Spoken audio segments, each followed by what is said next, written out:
Welcome everybody to Plat Valorant episode 153. I'm joined here by an all-star cast, an amalgamation of Valorant's finest. Mimi, Bren, and Skip Wilkinson on the left. I forgot we had that going for a few weeks at some point. Wilkinson? Where Wilkinson was Skip Bayless. Was it a few weeks? I don't think it was a few weeks. Yes, there were a couple weeks, and it was because of you, Brendan. It just popped into my mind earlier, so I wanted to just... Why was it because of me? Because, well, okay, so we're 2 minutes in, so I'm not going to swear, but you said you were ranting at Josh, you were going back and forth, and you called him a Skip Bayless mother. And then it, like, for a couple episodes, you were saying that, and it just popped into my head this morning, and it was one of those moments where you think of a thing, and you kind of just, like... smirk to yourself while you're making an oatmeal. We look like we organized our outfits today for an angel devil on the shoulder, like sitcom, and we just whisper, like we whisper. I'm whispering the bad things, and you're whispering the good things into someone in the middle's ears. That's actually a bit that we're doing later on. Yeah, we're going to go through each of the teams that played at Red Bull Homeground, and Wyatt's going to say something really nice, and Bren's going to say something really mean. 100 Thieves look fine. I watched all the games. They played a lot of great rounds. Oh, I'm glad. I'm glad because we're talking about it. So thank you for telling everybody. I definitely watched all the games. That's really good to know. Does anyone have any like pressing like, wow, I've been waiting 7 days since episode 152 to really get this off my chest before we get into the meat and potatoes? The Esports Awards is still allowing for votes every single day. And Plat could sweep. We have 3 nominees. They allow voting every day. My girlfriend has been voting on 3 burner accounts every single day for the entire Plat cast. So you two can vote every single day, and Plat can sweep the popularity contest. I didn't expect this. Wilkinson, it looked like you had a remark ready to go. Yeah, this is the stupidest system of all time. This is the dumbest system any voting competition has ever implemented of all time. It's the stupidest system of all time until the 3 of us win. Until we win. Alice 1, Alice 2, and Alice 3 are devoted fans who have gone out there every single day to vote. Exactly. I mean, it doesn't become any less dumb even if we win. I mean, look at this.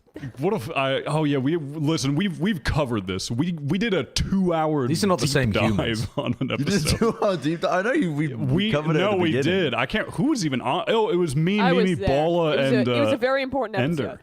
Yeah, it was a crucial episode. There was a lot of Valorant news, so we decided to talk about the Esports Awards for 47 minutes to start the show. Because there was Valorant. There was too much to talk about. Wall-to-wall Valorant to discuss. Well, is that it? You wanted to just chill and win an award. That's how you're using your platform? Yeah. Okay. Everyone else? Vote for me. For me, and anyone you want, actually, but Plat Chat as well. Just Plat Chat. Is there anything else important? I want to make sure nothing else important needs to be said, Josh or Mimi. Or are we good to talk Valo? Oh, I don't think I've ever had anything important to say. Okay, Mimi? I found out that like actual density. I got reminded that actual density is really important to have like vibrant cities that are nice to walk around. So that was cool. I went to Minneapolis, and it was not what it was chalked up to be, but still a pretty interesting place. All right, and there's your daily urban planning take from Mimi, everybody. And let's get into the Valorant. Let's get into it. And to start off the show, let's talk about evil geniuses. They may have won champions, they may have won Game Changers 3, but they're not winning the hearts of the fans because this time they have forgotten Ethan on the merchandise post. Now, I don't know exactly what was going on. I mean, in the pre-show, I had questions, Bren. Yeah. Luckily, our crack journalist Wilkinson has been on the case. He's been scouring the internet for answers, solutions. Wilkinson, take it away. Yeah, so there's some misinformation happening here. So the idea was there was this post on Reddit saying that they had released some merch and they'd forgotten Ethan. Ethan's name isn't on this merch. And they'd said as well in the title that they'd misspelt com and spelt it C8M. However, as I've got to give a shout out to my moderator Retro, who's I think a moderator for this for our YouTube channel as well, for fighting a misinformation campaign in the trenches. Because while people were telling me this while I was doing a VOD review of Red Bull Homeground, he was just blasting out sources left, right, and center to try and counter this. So actually, the fuck up is not that. Oh well, there we go. There's gone the monetization, but hopefully we're more than 5 minutes in. I don't know. Anyway, the mess up was not that they have forgotten Ethan. The mess up is that they uploaded a first draft proof image rather than the final image of what the merch actually looked like. So their designer just created a draft and gave it to them, and they uploaded the draft instead of the version with actually the players on it. And then they had a font that just has the bars through the zero, so it makes it look a bit weird, even though it is actually comms. But instead of they do have the proper version of the merch. They didn't forget Ethan. Okay.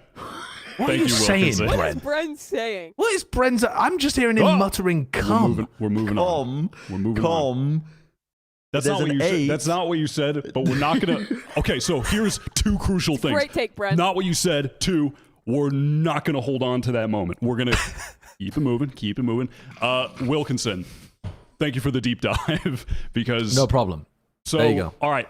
I was mad at EG. I'm not mad at them anymore. Unless there are No, more you should reasons. be mad at them. There's more reasons. There's more reasons to be mad at them. There's more At reasons. EG? Yes. No. Yes. There was a... There's no way. Yeah, so unfortunately, middle management ruins all. And including, not the middle including management. EG. There was a big article put out. Which one? Were there many? Yeah, there was two this there week. was a Two. I only read the one. Oh, yeah, this them one dropping the CS team. Yeah. Because their financials I assume you weren't mean the good. other one. And they're like, oh, we're going to drop everything, but we're still committed to Valorant, though, because we're paid to be here. But Yeah. I didn't read this one too closely. I was talking about the one where there was reports from people inside of just overworked teams that were getting their projects ruined and managed to shit. And then when they went wrong, they were getting blamed and people were getting fired and people were being overworked and just incompetence at the very highest level of EG. Wow. Yeah. I mean, some of the things in this article are kind of damning if you give it a read through. Obviously, this is all alleged and from just sources of people who worked at EG, so we don't know if everything is completely true. But even if an iota is, it's still crazy. They're describing this as akin to a skeleton crew for most of 2023, and the workplace was likened to quote, a jail with snacks, with overworked employees and overpromised deliverables. And I think that's kind of indicative of some of, I think, the kind of downward spiral we've seen with EG, with middle management decisions, and with things like that just continue to cascade. And I mean, you really got to feel for some of the people who are working for them and for the players that are just getting really big time overworked as the company is just continuing to kind of push downwards to try and get the financial situation under control. Yeah. Also, to talk to your point, I mean, Scott Robertson is a really good journalist as well. I've read a bunch of stuff that he does with .esports, and he's got, clearly some people here that don't want to speak on the record in case they're getting, Absolutely. it affects their future job. So it's not just like this is some random crap that's popped up. This is a cascading effect of EG just removing people and removing their investment into the company piece by piece until they're left with, as they're describing it here, a skeleton crew that is run inefficiently anyway. Yeah, it looks tragic, and it adds even more fuel to the fire of people wondering what the hell is going on with the EG Valorant team. Because at the moment, from our position on the outside, we don't really know what's happening. It looks like they're all stuck in contract jail. The 100 Thieves squad is talking about nature being a stand-in, so obviously there's something going on there with Boosty or going to 100 Thieves, but we don't know whether it's actually going to happen or whether they're just playing a game of chicken with them. It's a real, they have messed up their golden ticket. Yeah. You know, they had a championship winning roster and they Riot couldn't turn it Games into anything. Have the chance, the opportunity to do the most base thing of 2024. Explain. Just removing EG from partnership systems. Like, they probably shouldn't have made it in the first place. I don't know what Riot saw when they were vetting, auditing, whatever they were doing to the financials, or maybe EG were committing fraud. Who knows? I don't know if I'm allowed to say that on the podcast. That's I mean, that's He's just... kidding, you guys. I'm It's kidding. I'm kidding. Yes. comedy show. I'm kidding. It's comedy. It's comedy. It's comedy. It's comedy. podcast. Let's do some. It's comedy. libel. Never gonna say it's real. Never gonna say it's real. I'm fake. I'm fake. But yeah, I don't think know they what the were fuck they probably- saw in them when they were vetting a lot of the financials for them, because the fact that they what the hell is this org doing? What the hell is this company doing? And the other day I was streaming and people were getting into big arguments about the whole sustainability of esports as a whole, which is it's a grand old topic. How do we make money in esports? How do the orgs make money? And I don't think the onus is on Riot Games to just dump money to the orgs and pay them more so that they can burn it on a pile and mismanage it. Like, at some point, you kind of just have to, I don't know. Maybe Riot need to run like courses where they just give them business advice. Like, hey, this is how you run a company. It's not like, I mean, there are organizations that are doing it well. masterclass. yeah, they should do a pyramid scheme-esque masterclass for all the orgs under their systems that are failing, where they just teach them, hey, maybe you shouldn't be doing this right now like this. Yeah, It I is feel like bizarre. we've done things like that before, of just like 2020 when like esports orgs had the gigabank, and it's like, oh, it's COVID, everyone's gonna be online. The classic, even before that, the classic esports thing is, guys, we have to spend $10 million a year to hire this CEO from Comcast to save our company. It's gonna make everything so much better. It's like the classic of just like, get the biggest business guy possible from the business world to businessify. They come in, they know nothing about esports, and they're like, "Oh, what the hell are we spending all this money on? I need to hire all my friends and have a bigger salary." It's just such a classic thing that you see across like every org in history, and I think was also happening at EG to an extent, of just like giga inflated like higher ups and such, just making poor decisions that just don't make sense. There's so few orgs that actually manage to find profitability in this space that, honestly, I think so much of it just has to be on being lean and having so few teams and just being really focused on what you do right. You look at orgs like Carmen Core or something that just have a very distinct fan base that they can build around. But I think like the traditional model of like really widely expanded esports orgs, of like your EGs, your Team Liquids, whatever, that have like a million teams in a million different games, I think that's becoming less and less sustainable with sponsorship money drying up. What? Put him in charge. Josh. What? I mean, Thoughts? most ethical esports owner, Walter White. Yeah, I think the crunch time that we're in at the moment from a business perspective for esports organizations is going to mean that inevitably some of the teams that are struggling end up struggling to the point where it's no longer feasible for them. It's not going to be a period of time where everybody just gets out the other end of it perfectly fine. Some of the people will figure out really good monetization strategies and figure out how to make their companies more lean, and there'll be salary adjustments. And some of them are unfortunately just going to, end up pulling out so much that they don't have, like, for example, EG here discussing it as a skeleton crew. They've cut back so much that they're actually unable to fulfill some of their obligations. They also talked in this article about the fact that when they had to sponsor like activations, it just ended up taking up everybody's time because it became an enormous focus for them. They had to get it right because they needed the money coming in, is what I'm reading between the lines. And they weren't really able to do other tasks to keep the team running. So I think that EG are probably not going to be the first team that we see looking really shaky. And from Riot's perspective, actually, they caught them at a bit of an unlucky time, I think, because this was before EG had their scandal in League of Legends. This is, I think they were vetting them before haven't they just had some like litigation against them from Dota 2 as well? I think that was popping off just recently. Maybe that was on those lines. And then they've before they were looking at their financials, this was kind of before people had really realized that interest rates had risen so much that things were going to be problematic for the esports organizations. And I imagine that they were enticed by EG saying that they would commit to a system of raising up tier 2 North American talent. which they did commit to over the course of this year. But yeah, if Riot's got a bit of a difficult situation if some of these organizations do start having serious problems, because how do you draw a line like this? Like, how do you figure out when you should proactively try to replace orgs within the system, if you ever do? Like, are they just going to wait for orgs to completely dissolve before they did that? What happens if they did it mid-season? I don't know. Yeah. Do you want a more proactive system, or do you not want Riot to be that hands-on? I think all of these situations are really complicated, and there's no easy answer. It's not like Riot should step in immediately and get rid of these orgs, but it's also, you don't want them to just leave orgs that are obviously going to fall to pieces there to compete, because when they do fall to pieces halfway through the year, you're just going to ruin a bunch of players and probably the competitive integrity of the scene as well. So I think it's actually a really difficult situation for them to be in. Mm-hmm. All right. Well, listen. EG, they could have used him. They tried to get him, but he went with Crew instead. Love that it's narrative. Messi. He's gone to Crew. He's a new co-owner. He's supercharged the Croupium to unprecedented heights, Bren. Yep. Your thoughts? I got a lot to say on this. Do you actually have a lot to say? Yeah, Aguero was my GOAT in FIFA Ultimate Team 12. Okay.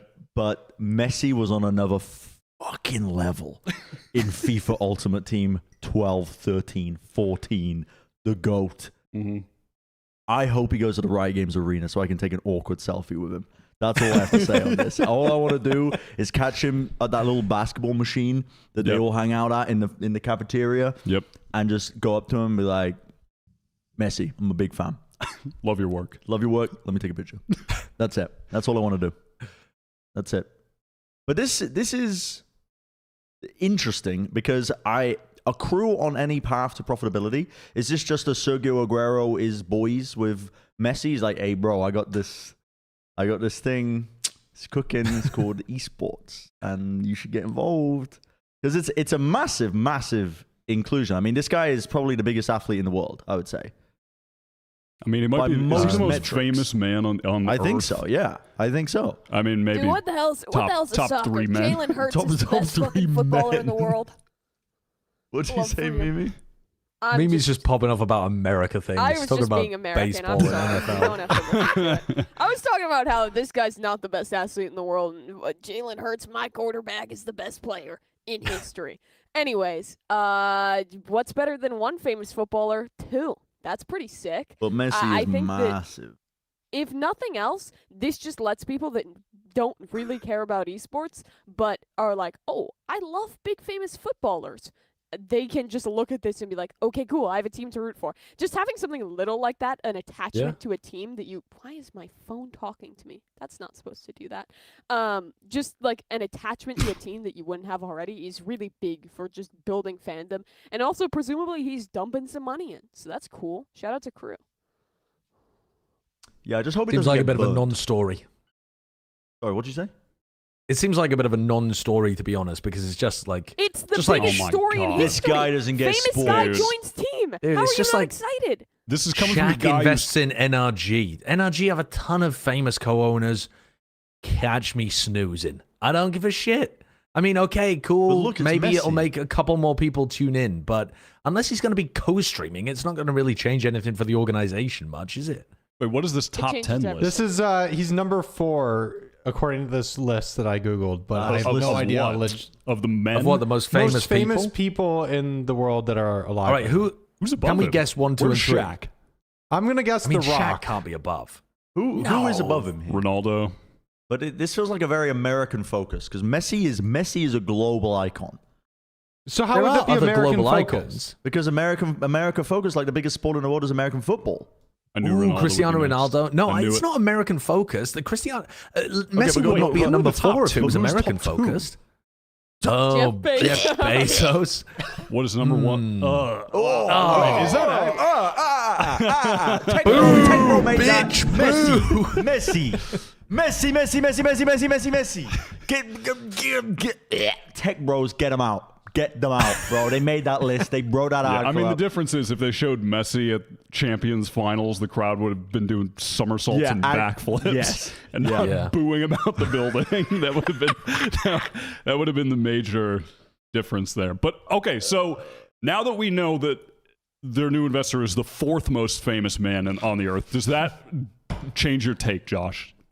Yeah, it's even worse. I mean, they What do you should have mean just it's got, even they should have got worse? Jeff Bezos to invest. That would have got the people going. Dude, I can I'm- dress up like him if you like, and I'll invest in your company. We could put out a Plat Chat thing of Jeff Bezos is invested in Plat Chat, and it'll just be me in a suit. I'll shave It's the an awesome mustache. idea. Yeah, I mean, I see. Actually, you're letting the follicles do their thing, huh?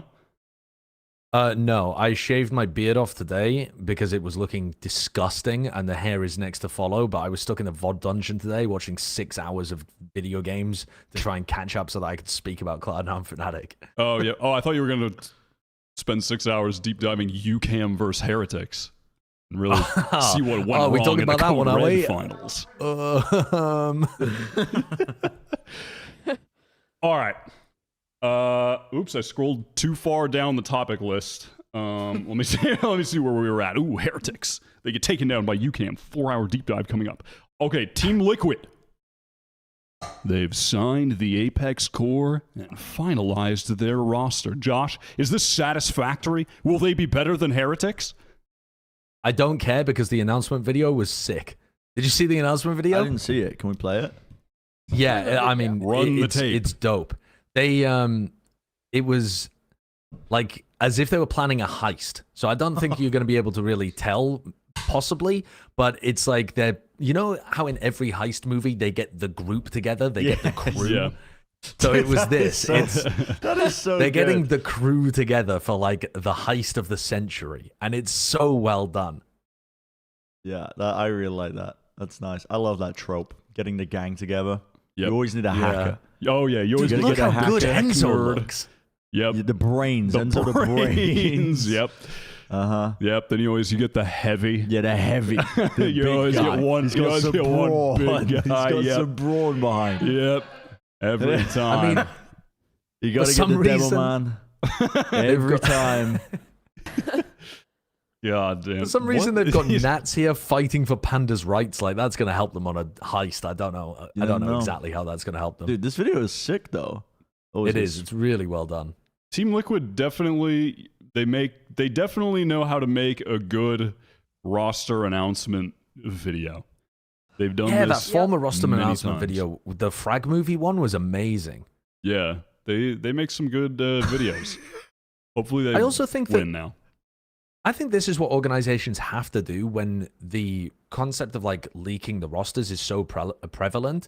You need, if you're like a Liquid or a Na'Vi, where everyone knows your roster already, basically, and they're not that excited if you just announce it, you need something that actually gets people interested, either in the player personalities or in some cool concept around your roster being announced so that they start talking about it again. The Na'Vi artist and and Angel one was unbelievably good, and this one's also fantastic too. I'm a fan love- of this team because Nats wants to save the pandas in the videos. Great work, Mm. Team Liquid. Yeah, I love them including their fun facts in part of like the cartoony animation with each of the player reveals. But for Kaiko, they just had loves anime, and like that was and I just know they asked him like, so what are you into? Like, what's a cool fact that we can use in the video? And he's like, I love anime. I like watch anime. They also- like, okay. Damn. Relatable. He's just use like it. me. The guys doing the video there as well, like when it goes back to the group of them, the GM and the coach, they say everyone needs a token weeb after Keiko's bit as well. That's really good. Gotta have the weeb duelist. Okay. Enough about the video. I need thoughts and opinions on the roster stacking up against the rest of the European competition. Are y'all satisfied with this team? Josh, your brow is furrowed. Yeah, because I don't know the answer, to be honest with you, because I felt like Mystic was a really good smokes player when I was watching him play with Apeks, and I thought that Apeks were mad favorites to be able to win Ascension in the first place. And I don't really know what the atmosphere was like on the inside of the team, whether they choked, whether, like, I'm just a little worried, I suppose, that the former Fnatic players have had choking problems in the past on that team. Then they go into Apeks, they look like clear favorites, and they choke the finals away as well. I actually think that Gentlemates played fantastically in the finals, and if you listen to Gentlemates' coach, they had it like all scripted. They deliberately trolled their scrims so that they would not reveal their power level, and then they came into the game and destroyed. Like, that's actual fucking Akuko Sihei things. Existence, new former life, gaslighting us. And I'm a little concerned by that. I'm also concerned by the idea that Team Liquid, I don't know, they looked like they had so many wonky ideas last time. I'm hoping that was mostly Redgar, but I think some of that comes from Yampi too. I think it looks like an all right roster, okay? I think it looks all right, but I don't think it's setting the world on fire. But it's one of the better EMEA ones. I'm not even sure about that, is it? Because I feel They like should be in punching, I EMEA think, you have for- Fnatic, Na'Vi. Fnatic, Na'Vi. I mean, Foot I feel like maybe. this Foot is look like kind of nice. Yeah, Foot. Foot maybe. Foot look kind I of think nice. they should be punching for a top 4 spot minimum, Yeah. right? Yeah, no, I feel like, top 4 is very reasonable. A lot of teams are still kind of up in the air with rosters or didn't make a ton of changes or kind of have stuck to regional rosters, whereas, like, I feel like this one has some of the most potential for upward growth. It's not like me looking at, like, Liquid at the beginning of last year. It was immediately like, this is the most exciting roster I've ever seen. But it seems like logical upgrades. I think bringing in, like, I honestly think what a lot of it hinges on is where the trolling of Liquid prior was coming from. Who was the source? Who was the spout? Will it stop here? But sometimes it can just be a bad mix of chemistry with the players. you Yeah, know? but that's what I'm saying. Has that been ridded from the team? Is like Yeah. Enzo coming in, a new person to lead, picking up the guys who were playing in Ascension last year? Is that going to be able to give them the reset they need with the Apeks guys to come back and kind of have reinvigorated ideas? Because I feel like Team Liquid just had like this shadow floating over them for like 3 iterations of the roster of the same trolling stuff that we were seeing that I think was especially prevalent last year, with just some of the compositional decisions, with just some of the synergy always looking off. I think that this is enough of a reset switch on the roster that I'm really hopeful that this is the moment where we see the potential, because really on paper this should be a roster that I'm more excited about than I am. Yeah, I think that's quite reasonable. I'm not that concerned about the trolling aspect of it. I just don't see the, like, if I was going to pick out another team that I thought had really high heights, but might not realize it, but like has a ton of potential, I'd actually be looking at teams like Team Vitality rather than Team Liquid, with Runner, Safe, Destrian, Kick, Sender. I mean, that's a nutty up and coming roster. More so, I actually think Team Liquid are more like the solid team that will be more towards the middle of the pack. I feel like they're going to be competing with other rosters that have a lot more variance than them. Like Carmen Corp, for example, are a really high variance team, I think. They've got a crazy skilled roster, but none of them have played the roles before. They've got 4 duelists and Magnum. We don't know what Gentlemates is going to be like. Gentlemates beat the core of Apeks in the finals. I don't know if that's going to continue, but they should be a similar kind of skill level. Who were the teams last year or this year who did the whole duelist experiment, where they picked up players with overlapping roles and then tried to form them into it? Global Esports. You want me to name all the teams? Well, it was Global Esports. Oh, the ones that just picked up a bunch of duelists. Yeah. I feel like there's a lot of them. I felt like there was a lot of them, but I can't think of any. I mean, I think, didn't Giants do that to some degree? Because they ended up just kind of having, like, Coutinho played Flex at some points throughout depending on what the comp was. Nuku ended up going over to Cypher. They're not like a full duelist team, but... Yeah, but I don't think they kind of like counted that. for some reason in my head. They don't count. Every team in Korea ever. It felt like, That's yeah, I mean, I don't know. But I feel like it's never But- worked too well. I mean, maybe all at once, yeah, but I think that the general trope of really good duelist players becoming really good supportive players has worked a lot. It's just that if you try to do it all at the same time, it does tend to fail, yeah. It falls to pieces. But I just think that Liquid are going to have a lot of competition in the middle of the pack in EMEA. I don't think that for example, Giants. Now, Giants might have inherited the trolling stick because Redgar's joined the team. There's a very decent chance of that. But If they haven't, that roster looks talented. They won LCQ. They've got really good players on the team. So, again, they're another team that I would see competing with Liquid. I don't think top 4 is that easy for them. Yeah, maybe not. I mean, it's hard to tell with these. Like, all of our predictions are usually wrong. Like, oh yeah, heading into the years. Well, I mean, well, actually, what do you think that's gonna stop when us? they're not. I mean, well, actually, did you see that somebody made? You think we're gonna stop doing it? What the hell is bro up to What is over he there? doing? What this is that? for? Huh? They be posting this? he's polishing his award. For the He got audio the listeners at MVP. home, I'm not going to describe to you what we're seeing on screen. Somebody did If you're make interested, you gotta watch. a. Not tell you. What I was saying before, though, somebody made a post about our predictions being correct. Oh, I mean, that one was ridiculous. Yeah, you want to go through that? I mean, That one Well, was insane. Because it was they funny. were talking about how you were saying that Demon 1 was going to be the most. Call me the doctor for a reason. You know what I mean? You were saying the Demon There's a 1. reason This is before he was in Tier 1. Yep. So apparently I predicted that Champs 2023 was going to be in LA. This is just me extrapolating like... Predicted. I mean, it was a fair guess.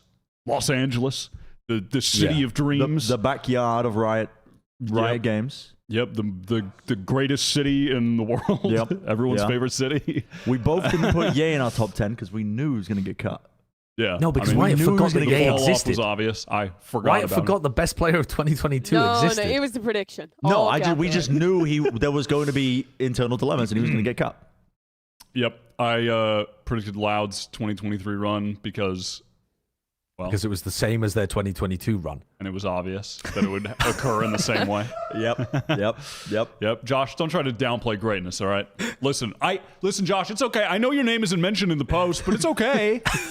Like, you get a ton of stuff right sometimes. Like, you thought Gambit would beat Crazy Raccoon in Berlin, and you were right.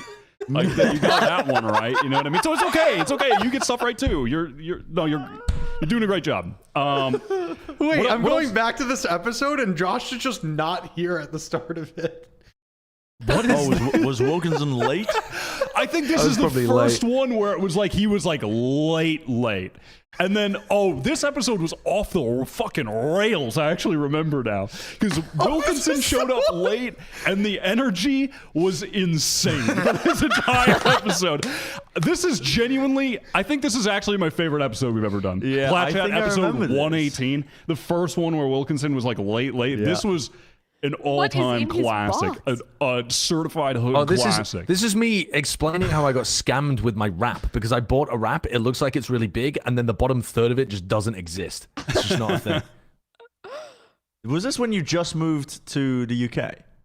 Yep. Well, It I was don't even know Around where that I am. time. He had just That- moved, So yeah. he's too used to the American portions at that point. That's why he's complaining about it. Because Yeah, probably.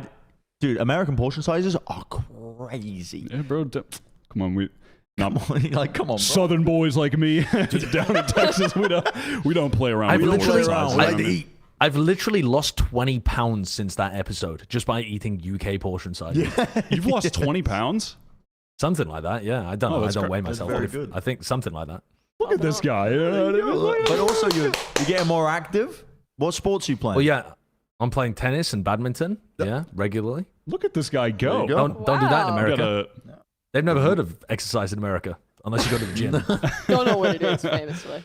um, Dude, why is it that in America the only option if you eat out is it'll be like a $15 or like $1 million entree and it's massive? What happened to small food for small little measly little men who can't lift weight like me?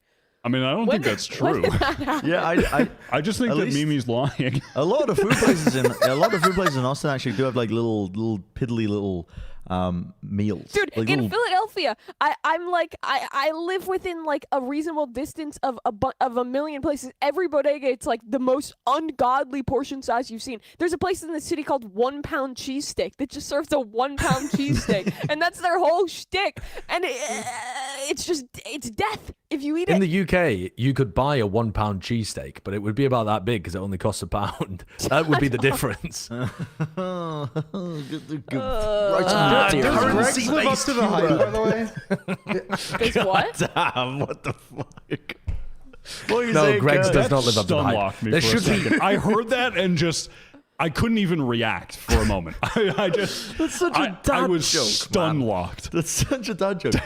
You pull this out on the cast, and I don't know how to react. Sometimes I just ignore you when we're casting. Like, and people say we don't have banter between each other. It's because he pulls out the absolute fucking. Pulls out the notebook. What dad jokes are we whipping up today? And then is that. And I'm just like, I think that was a good one. I think that was a good one. Jesus Lord, that just Greg's is terrible. I adopted a dog that used to belong to a blacksmith. don't. reveal the Reveal These answer. are all like submitted. Well, I kind of want to see this. Yeah, Oh, these those are might be submitted? Yeah, terrible. they're I like don't wanna- 0 all right. votes. Well, I don't want to know what the answer to the wife joke was then. First thing he did when I got him home was make a bolt for the door. I mean, that is That's terrible. dreadful. I mean, that's pretty good. That's pretty good. All right. Wait, what are we looking What do you at more? call a pony with Wait. a sore throat? Oh, My A little my A wife horse. got a me an little alarm horse. A clock out of the whore? You don't blue. call her a whore? No, I said a horse. What do you want about? I was alarmed. That's terrible. I mean, that one's not funny. That's not even a joke. That's not funny. what? Can you give that a downvote? What do you call a pony with a sore what do you throat? A call little a horse. horse. What do you call a pony with a sore throat? A little horse. Okay, we're moving. That's terrible. That's not funny. That's Why a good are you one. That's a good laughing? one. It's not Dude, good. that's a It's not good. Dude, we gotta. By the way, actually, have you seen the YouTube channels where basically all it is like podcasts that didn't really pop off as podcasts, and they just end up like doing two people sat down and you both tell dad jokes to each other, and the first one that laughs does a tequila shot, and they genuinely have like millions of views on these videos of just telling awful jokes to each other and drinking, and we could do that so fucking easily. We could I mean, that is win money with these awful jokes. It is a great concept. Dude, God, if- every white man who previously thought, oh, it'd be so funny if me and my friends made a podcast is now, what if we just made a TikTok channel? It's just some of the things you see are dreadful. It's guys like that. It's guys who think the peak of entertainment is, I'm going to stand out on the street and I'm going to just hassle people, or I'm going to be like, I have $20 if you do this. Podcast. Come on, dude. Give me content. Pay the please. pause the for amount- content. your algorithm. Yeah. The amount of people who do that on like 6th Street downtown. Really? Yes. Like if you go out, you're gonna get asked a question like, "What's the trait you're looking for in the perfect woman?" Like holding a mic, like their phone to your face. I'm serious. There's like Wait, we should go 900 out people in doing Austin. that, like every fucking night. Dude, we should do. We should do. We a should go. parody You should go version. out and video them. Video yourself doing all of that, and just turn them into the content. Yeah, Just we turn should it on them. 100% do a parody version where we just ask questions that don't make sense. And I can't think of it right now, but it's just like, What's your favorite breakfast? what is We'll one workshop thing it. that you've done in your life that you should be in prison for?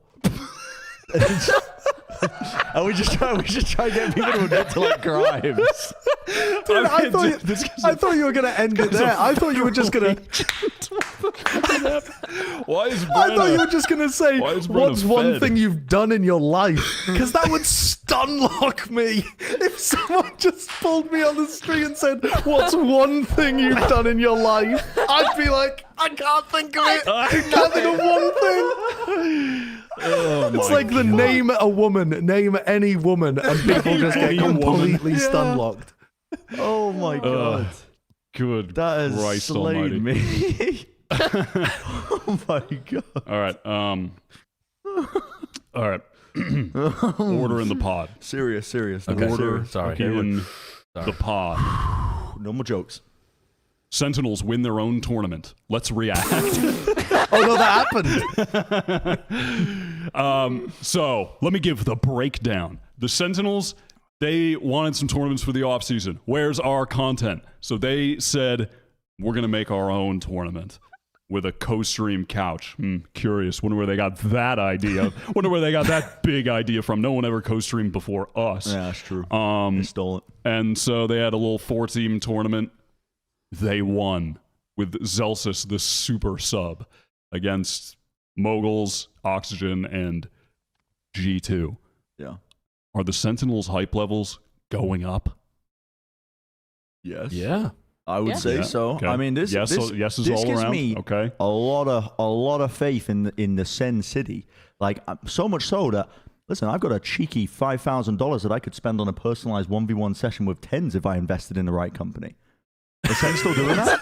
Are they still Wait, doing that? what? The Sentinels I mean, investment Do you thing? not know about this, Wyatt? You can I mean, do, I know They you like are that's not a still real doing that. perk, is it though? Yeah, I think you can 1v1. Yes. You I can think 1v1 probably correct. something like that. Something along those lines, yeah. But listen, I think it's like $500 for a jersey. this Sen team is for real.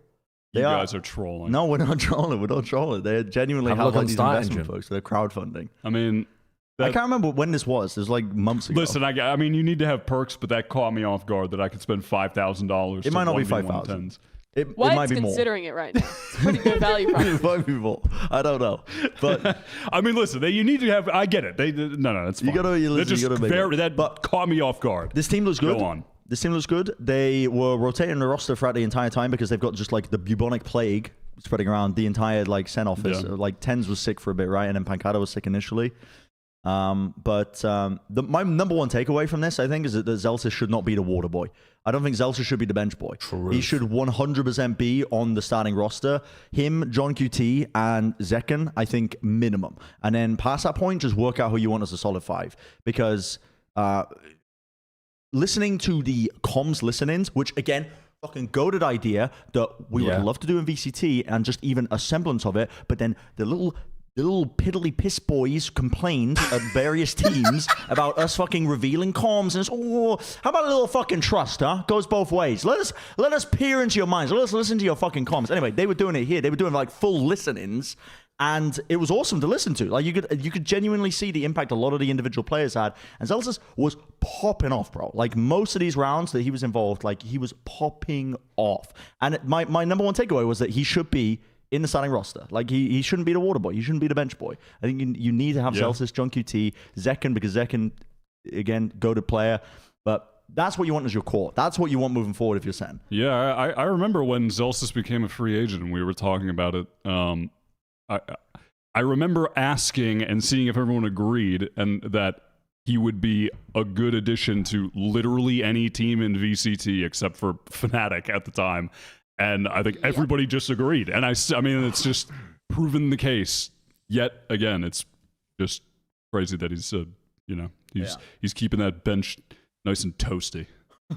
Yeah, and honestly, thank God for Zekken just perma being primary duelist on this team. He's just so much more proactive than Tens even ever really was on that role. And even before in previous iterations of this team, he just looks himself on that role. It's really nice. And especially combined with Zelsis, with him being such like a proactive calmer, someone who can like help out John QT, just having that voice in the team just looked so good for this team. They were constantly adapting way faster than you would see previous iterations of this squad do, which is pretty sick. I mean, they're looking real good. And a lot of their individuals are also in like rare form. When Pancada eventually beat the plague allegations, he came back and I feel like I was watching like Pancada from Champions for like the first time in 2 years. He left, he went and got some milk for the team. He's back. Yeah, but also people were talking about Pancada being like a rough player or washed or something when he spent the entire last year playing an off role, and then he played one map while he was sick, or like one match while he was sick. And then this was the first time that we'd actually seen him playing with the team properly. He hadn't been scrimming. So I think people just... The problem with this team is actually that, in theory, they have a really good 6-person rotation roster. Like, you could make an awesome roster on a map-by-map basis by rotating these 6 players around. What you can't do is create a perfect 5-person roster for every map, I think, at the moment. And in order to get to that point, you need Sassy to continue improving on Sky. You need Tens to continue rounding out his agent pool. And you also would probably need to just bench Zelsis, which is a tragedy because of all the things that we were talking about Zelsis being amazing at in terms of what he brings to the comms of the team as well and the energy. So that, to me, is a bit of a pickle because I think a lot of the fans of Sentinels are going to want Zelsis to play if they're playing, if they run into a rough patch. But we've never really seen a 6-person team work in Valorant. apart from the very old Heretics team when they were playing with like Rubino or something. But I am literally discounting that as false evidence at this point because there's just so many more iterations of it not working. Yeah, I'm just talking about the fact that they could run a 6-person rotating roster, but I don't think it would be wise. But it's the most tempting thing to go for with this roster because otherwise trying to find a solid 5 core just leaves Zellsis out. And it means that you're really relying on Tens and Sassy to continue getting better. And they do look better. Yeah, I don't like 6-person rosters ever. I have never liked that one time. And never will like that one time. I just don't think it works in a game like Valorant because the core thing that carries your gameplay is gunplay playing off of each other, like the overall, just like your mechanics, your chemistry, playing a part in that, and like how you trade each other, how you entry sites, how much you're on the same page of things. Whereas like other games where you might run a rotating roster, it's agent depth, right? Is where you would do it because you want somebody to play a different agent. But I don't think in Valorant there's ever comps matter. Don't get me wrong, and agents matter that you play in the game. But I don't know. There's so much more that goes into Valorant gameplay that decides whether you win or lose, that having your core 5 matters way more. Yeah. That's just been proven at this point. Let me don my Tens hater cap for a moment. Oh, if you were going to try to... No. Oh, he's trying to go viral again. No. Just say it, Josh. If you were going to create a 5-person roster that was the best possible roster, I think it would be with him on the bench and Zellsis in because Zellsis is insanely flexible, adds more in the comms, etc. But Tens played out of his mind on a couple of these maps. His Yoru on Bind is spectacularly good at the moment, actually. There's nobody's able to replicate what he's doing on Bind with the Yoru. I don't think it's going to work at the top tier 1 level. Like, I think if he plays against the top teams in the world, if they make it to a Masters tournament, I think it will get countered. But at the moment, at the level that they're playing at, it's fantastic. And his Breach has looked really competent too on Sunset and especially the defense side of Split. It looks really good. So they're starting to flesh that out nicely. I just think that, again, if you were trying to make the best possible 5-person roster, it would make the most sense to still have Zellsis in there because he adds more, at least as far as I'm aware, to the communication than Tens does. And again, that's not just based on me fucking listening to their comms videos or something. We were allowed to sit in the comms for multiple matches throughout the year last year. So, I think that it's not a disaster zone like it was when Tens was on Duelist, but it's just still awkward territory for them where they really have to focus on getting Tens better and better and better and better and if they want to continue to improve and getting Sassy Sky better too. Yeah, I do really like this era of flex 10s. I think it's very analogous to MW's era. I think they've basically had the same trajectory in 2 different regions. Both the duelist star player in the region for the early portion of the game, and then as time has gone on, MW's switched over to like the very flexible player role. Except MW plays Sky, where he plays really aggressively and can still rifle a lot, and Tens is not playing Sky at all, which is also meaning that Sassy has to play it all the time when he doesn't want to. Well, I don't know whether he wants to or not, but he's not as good at it as the like Sova, Fade, Breach that he would otherwise be playing. Yeah. Maybe they'll still have him pick it up within the, still a solid amount of time between. And NW is back to Duelist. He's back to dunking on people as Duelist. Yeah. I mean, well, do you know that for sure? Have they played? Or is that just they've played one tournament match, something. They played some like a tournament with tier 2 teams in, I think, and NW smurfed on them. He absolutely shit on them.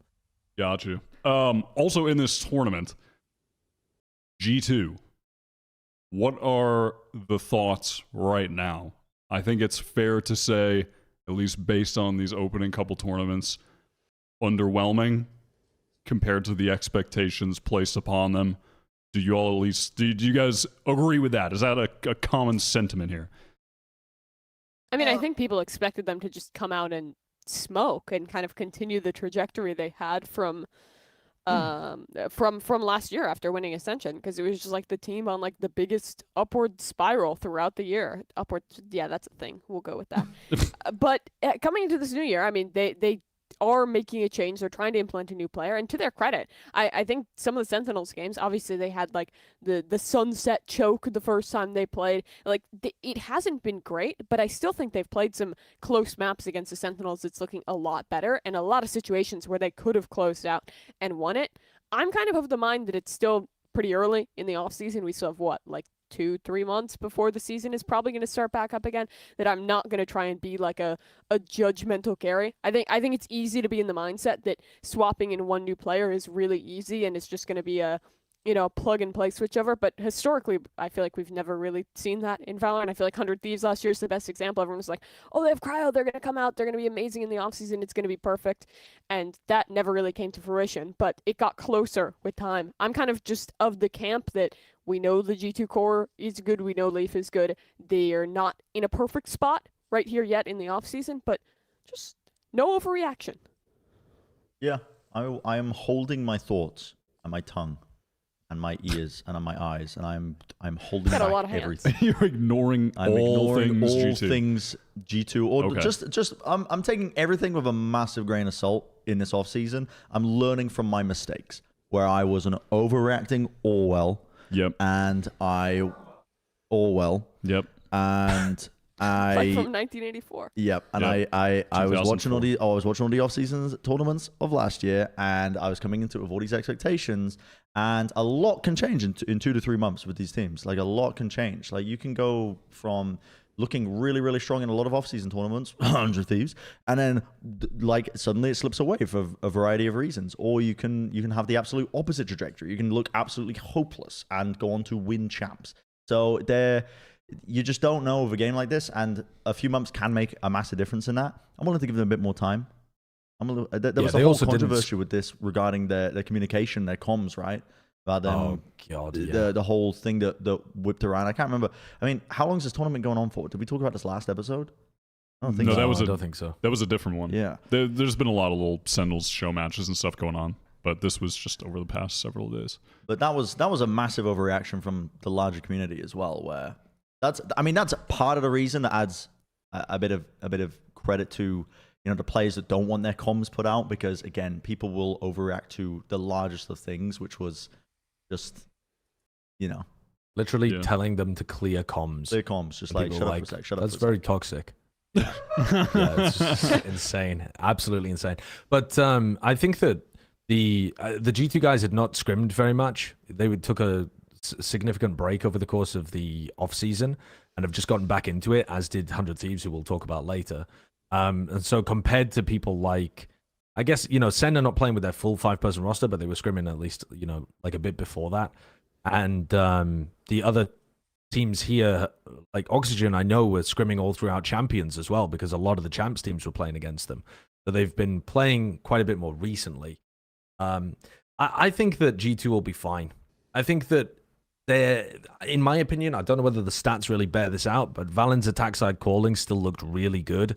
I think that he was finding very nice holes in the other team's ideas, and they just didn't seem like they had enough systems set up with their defense side to be able to win maps where they should be able to just, rack up a bunch of different, whatever it is, like set plays or little protocols, or like, hey, we need to re-clear at this period of time. The stuff that just takes a bit more practice. I think they'll be there. I think they'll be fine. But they definitely didn't impress in this tournament like some of the other teams did. Like MXS's retakes looked so clean, even though they went out first. Oxygen had Verno and Redux just popping off, looking insane. Sentinels had like John Cutie coming out of coming in as like a super soldier to carry them through a bunch of clutches and stuff. He performed to a nuts level. Has definitely increased the fragging on that team compared to if you think about the old like Def version of Sen, where they actually had an IGL. So yeah, it was a great tournament, to be honest. Yeah, I am not worried, honestly. It really didn't. Maybe this is too unreactionary, but it genuinely doesn't faze me at all. Doesn't change my opinion at all. Still think they're going to be excellent next year. Just that's really it. This is not affecting me. I don't think this is holds significant weight in my mind. But I'm going to give us a new opportunity to overreact. There's going to be a lot of those, Love okay? it. New chance for everybody to overreact. 100 Thieves. They played at the Red Bull home ground. They did not have a good showing. They went out 0-2 to DRX, playing with Flashback and Foxy9. They did beat Scars, okay, so that they did get a win. And, yeah, they also lost Foot. But the main game was the DRX one. Well, Foot might be them, to be honest, but we'll get into that after this. 100 Thieves, they have Nature in. EU officially, Nature stand-in, using this tournament as part of the trial period process. You know, potential option. It seems like Boostio is still floating around as a potential option for 100 Thieves as well. So, you know, probably looking like it's between those two guys. I'm going to start with the person who is very biased against 100 Thieves. Josh, what are your thoughts? I'm not very biased against 100 Thieves. Where's this coming from? Nature said that they only had about 9 days of practice before they went into this, which, to be fair, I think is more than Fnatic had, who ended up winning the entire tournament, but that's Fnatic, and that's not 100 Thieves. They did look really rough in this.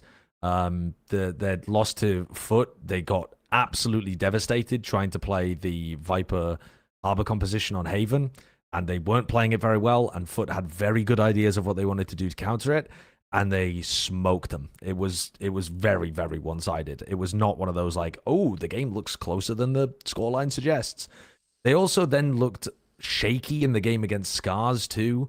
Like, some of the coordination was a little bit off. Their ideas seemed weird.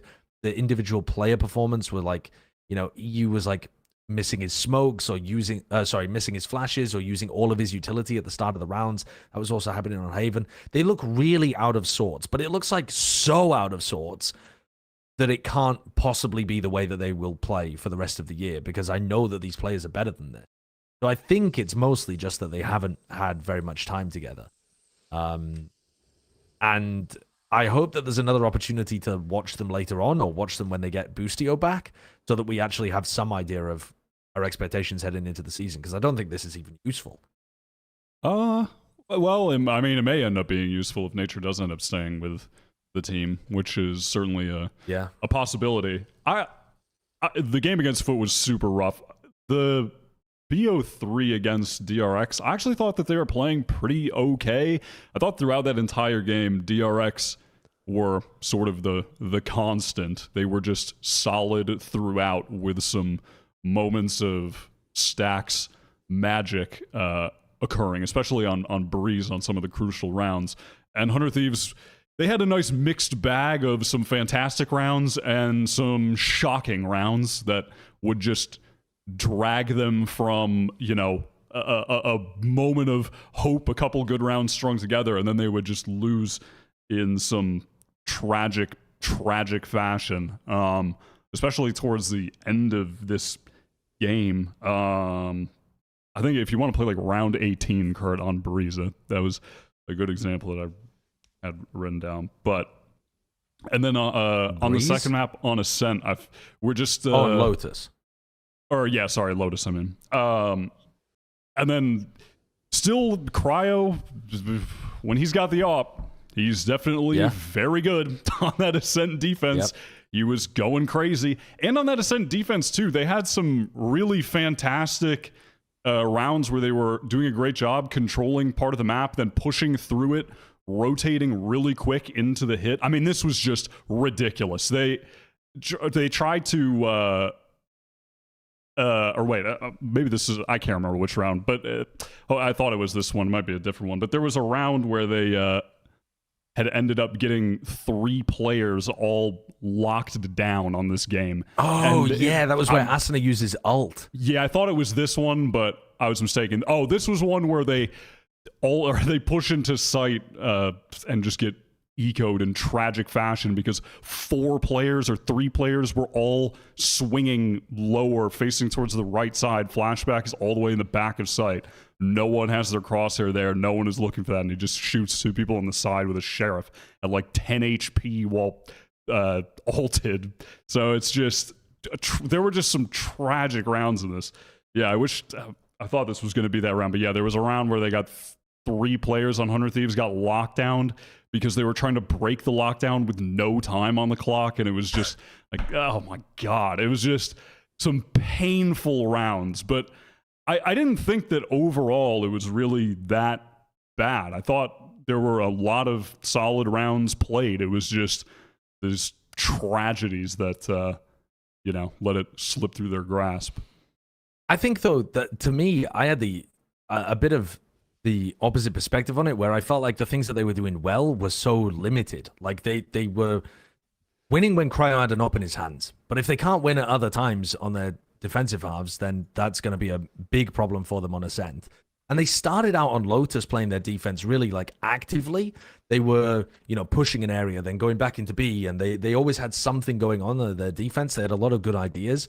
And then when DRX they took a timeout, they adjusted, and they simply couldn't hold on after that. DRX were winning all of the A main fights, taking all the space from them, and 100 Thieves just got baited into engagements and died, and then they couldn't put any attacking rounds together on basically either map. The attacking rounds to end, when they went 11-5 up on Ascent, and then the attacking rounds were just tragic after that. And I know that Ascent is like one of the most difficult rounds to attack on, and they haven't had very much practice there, and Nature's a sub. So I'm kind of throwing some of that away. But yeah, I thought I wasn't inspired.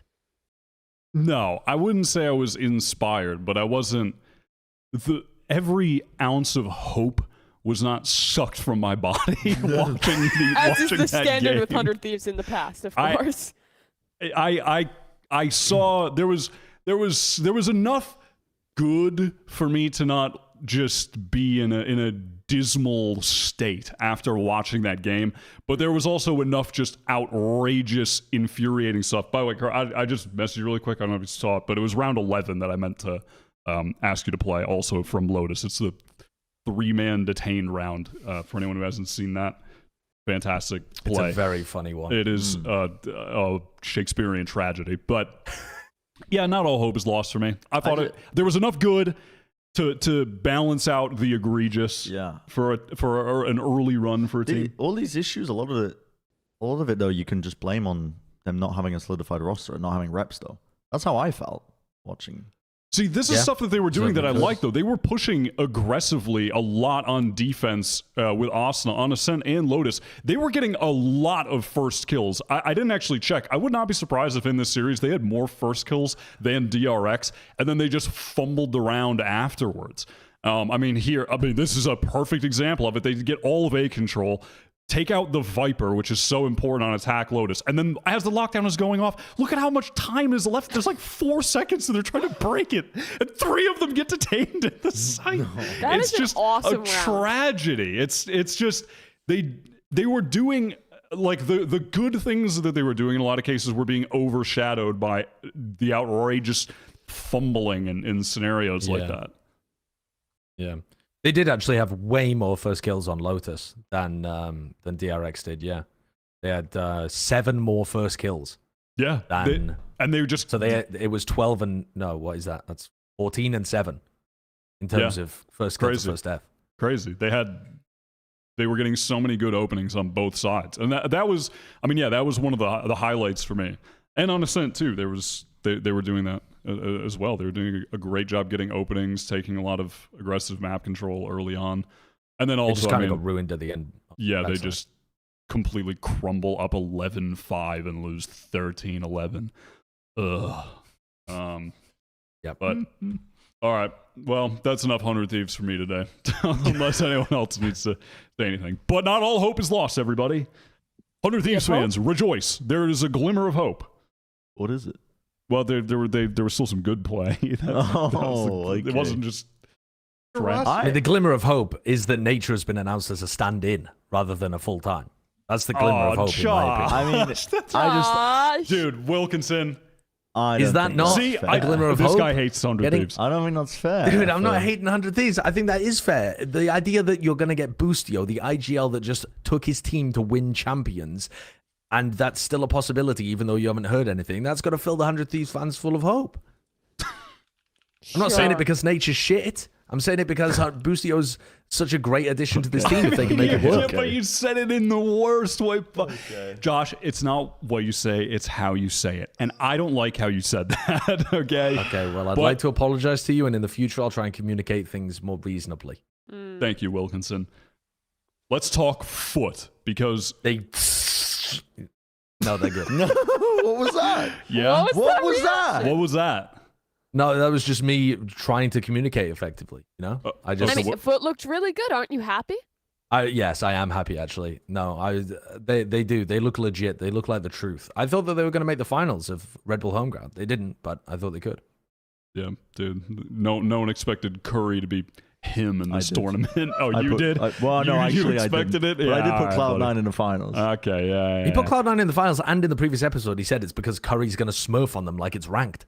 Yeah, and he did. Did you actually? Yeah. Yeah. Oh, never mind. Brent is the He's wizard. the future. But we'll get on that. I'll Wizards. explain my thought process with that. Okay. Okay, but you're gonna For the audio listeners, he left. He got up and he walked away and will not be explaining his thoughts. So, Josh, Yetuje, thoughts, He's goated. opinions.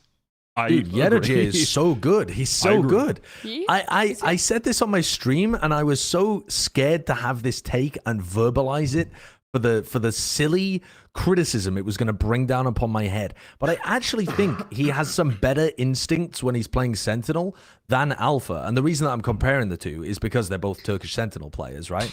But I think his actual like instinctive, like opportunistic lurk timings and the way that he uses his utility and that kind of stuff is better than Alpha's was when he first came into tier 1. Now, Alpha's aim is absurd, like This isn't a hot utterly take. ridiculous. Okay, I I've been saying thought this it for might be ages. because, well, yeah, of course you have, because you're the number one Alpha hater. I'm not an Alpha hater. Alpha's a fantastic You left player. it- okay, but he's not. well, Alpha is a fantastic player, but he's not a natural born Sentinel player. Like he's never had the mind for Sentinel. What play. was he born No, to it's, do? you To think fucking any fly. little baby is born into being a Valorant player of some kind? My mother saw me come out of the womb and is, she'll be a Silva main one day. What are you talking? Anyone can be anything. They want to be. It's a free country. But No, you were giving esports commentator as a baby. so That's some tragic, people honestly. are naturally more aligned to a certain play style, and Alpha is one. This is like astrology for like No, Valorant you thing. can literally see it in the way that they play. That when Alpha is like thinking about the way he's playing Sentinel in certain positions, roles, when he's using his util. Mercury's in retrograde. Of course he can't play Sova. Okay, I mean, Alpha is giving Capricorn Venus. But go on, Brent. I don't have anything else to say. I just have to say that I was saying this for ages, and I did get crucified for it. Was saying that. That I didn't think Alpha was like the best Sentinel player in the world. I don't think that he takes the role. But I know naturally. what you mean.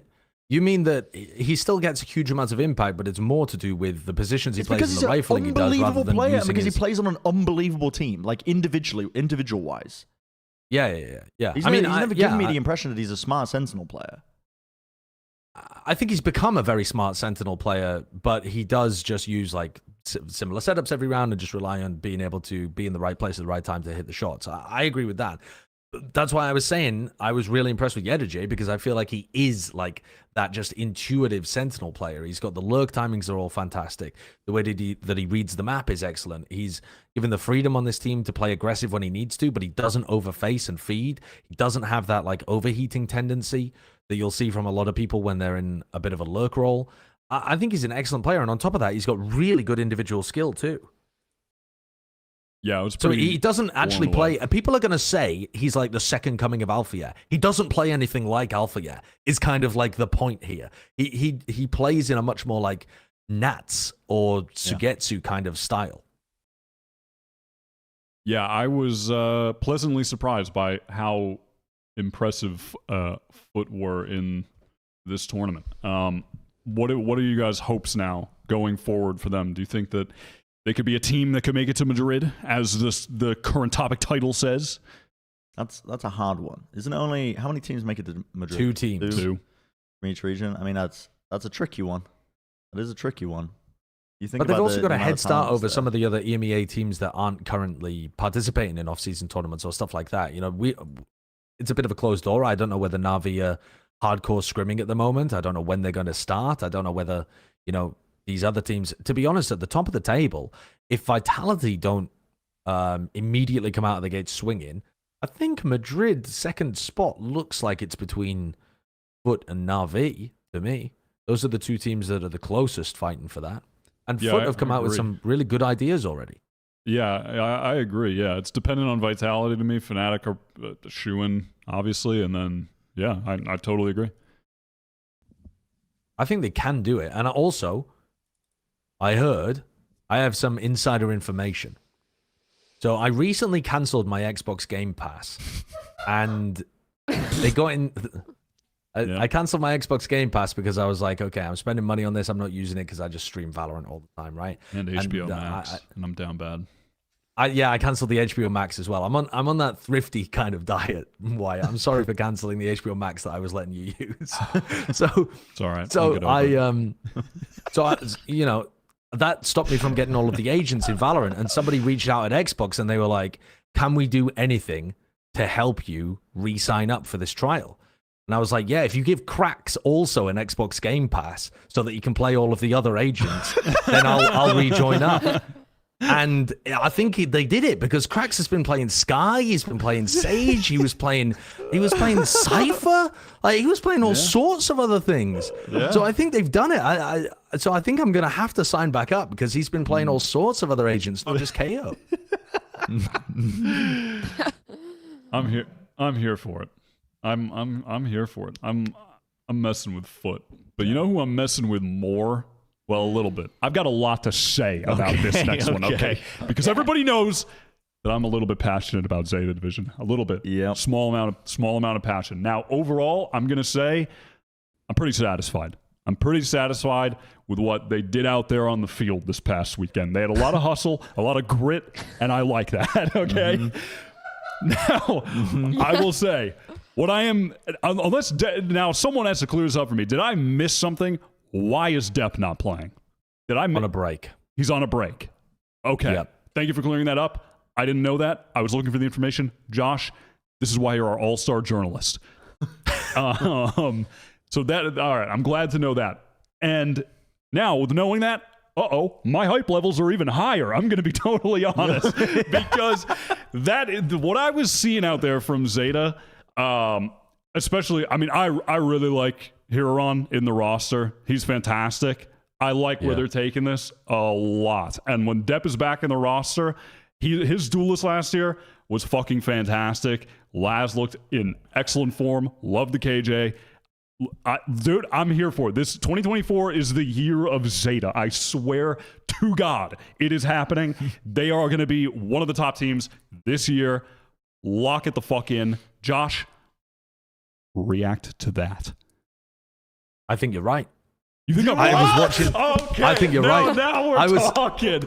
I was watching. Come on, now we're talking. I was watching these Zeta games. I tuned in, right? I didn't want to co-stream the Red Bull home ground because it was too late at night. It started at like 3 a.m.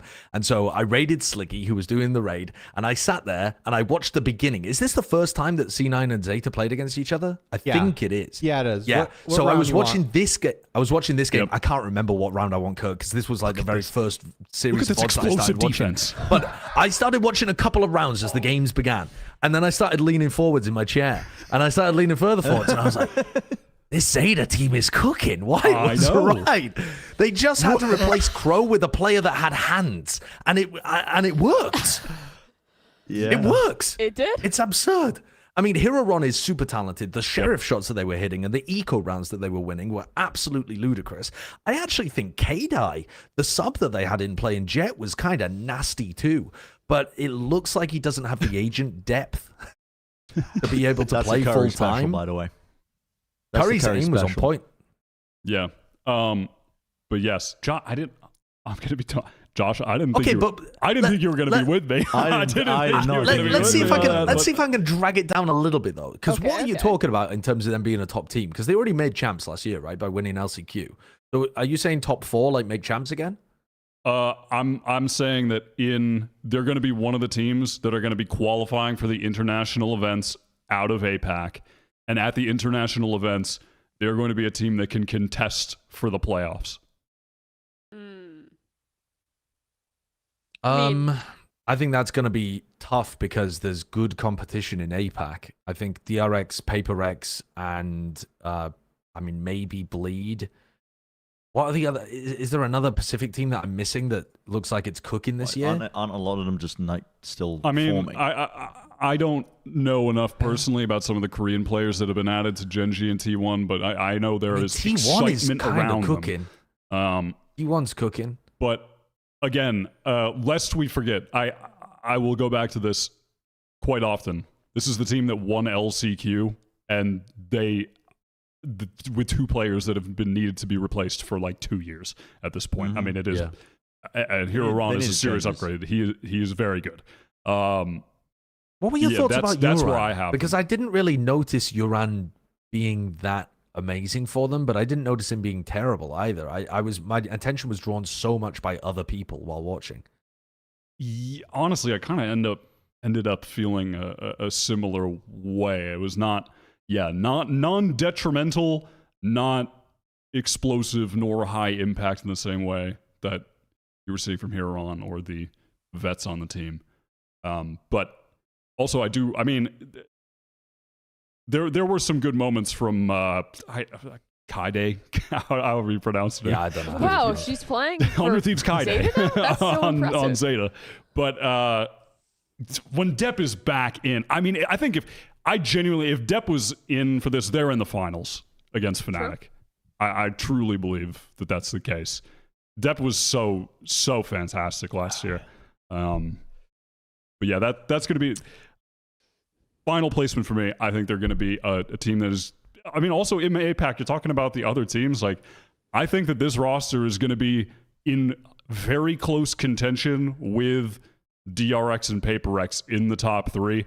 Bleed, Gen.G, T1. Again, I don't know enough about Gen.G and T1, but pure speculative take that they will be just on the outside of that, on the fringes. Same with Bleed. And then for qualifying for international events, maybe the first one will be tough just because there's only 2 teams, and I could see any of the 3 DRX, Zeta, PaperX being the two of those that make it, if you know what I mean. That was weird phrasing. Yeah. That's the only problem, is that it's so limited. Top 2, then top 3. Like, you still have to be top 3 to be able to make top it 3 to, though, I think they've got that. Shanghai too. I think they can. I think they've got. I think it's possible. You know what gives me a lot of hope though, as well, now that my memory's being jogged of Zeta, is that their IGLing has improved a lot as well. And I don't know whether that's because Carlau is the coaching and has just given them some tips on how to operate, but they were doing 1-3-1 defaults that were so much better than anything that I've seen from Zeta in a long time. They sorely needed that.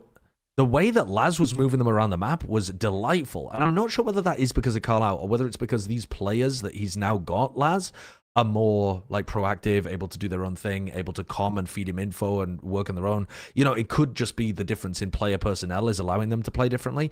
But when they were playing, I can't remember who's it against, but they were playing Ascent versus somebody. And I was like, damn, these guys are like, it was Cloud9. They're cooking. Yeah, against Cloud9. They were fantastic in that game. It looked so good. Yeah, hype levels unprecedented. Are you on board, Bren? APAC is such a mixed bag with teams. Well, we don't even know where they're going to place. I think that's hard to say that they're going to be qualifying for events. Have you seen spice bags on TikTok? What? No. What? Mixed bags, spice bags. It's like this. I don't know. Left turn. One of my favorite things might know what you're is talking seeing Americans react to Chinese cuisine in Ireland and the UK. And seeing their reactions to it, because it is so far removed from actual Chinese cuisine at this point, because they needed to cater it to the fucking people of Ireland and the UK, and spices are just non-existent, you know, just like they don't get used. What's your point? There wasn't really a point to this. It's just that you took the words right out of my mouth, Josh. I thought this was all leading up to, if they make it to Shanghai, they're going to have a better tolerance for the cuisine, and so they're going to be able to outperform. The APAC region is a bit like a spice bar. You just never know when you're going to get a good one, because I've seen some good ones, and I've seen some absolutely appalling ones online. So I'm just like, if Gen.Z version of life is like a box of chocolates. Yeah, life is like a TikTok life spice is like bag. a spice bag from a random takeaway on the corner in Ireland. You just don't know what you're going to get. And the same applies to the APAC teams. I just don't know how a lot of the teams are going to shake up, and I don't know which ones are going to be the strongest. I could not have made any sort of semblance of predictions towards what happened in the middle of the pack of APAC of this year, where we had teams like RQ making a bit of a resurgence, and Team Secret really being up there on top of it when I had given up on a lot of these teams just inherently, and ZETA Division as well. I had given up on, and the fact that they qualify for LCQ. So I just don't know. I need to see more. I need more information to make my calculations. You know what I mean? Yes. I It think is okay also that Bleed you is don't such an know. unknown. Wait, what were you saying, Josh? I was saying Bleed should be a contender for those kind of spots, and yet they're such an unknown because they've had to sub 2 different people in, and we haven't seen them in the offseason. We don't know what they're going to perform like, and those are really highly performing players that they've had to take out. So it's, they could be nuts. They could be absolutely amazing, as they were last year, and maybe it's even an improvement for them, the roster moves they made, or maybe they lose some of that magic and they just end up being a middle of the pack team that doesn't make it to any of the international tournaments. It's hard to tell, but I think that makes APAC very exciting next year. I think it's honestly just going to be similar to this year. Like, so many of these teams honestly seem so evenly matched and up in the air. I really hope it is like how Pacific started this season, with just like every team is beating everyone, and it's just who the hell knows what's happening, except for DRX. DRX wins, and PaperX wins. Yeah, it's okay. I mean, I'm hearing a lot of like, who knows? I don't know. I do. I know. ZETA, What do you know? top 3. Top 3. They're making it Cool. to the international lands.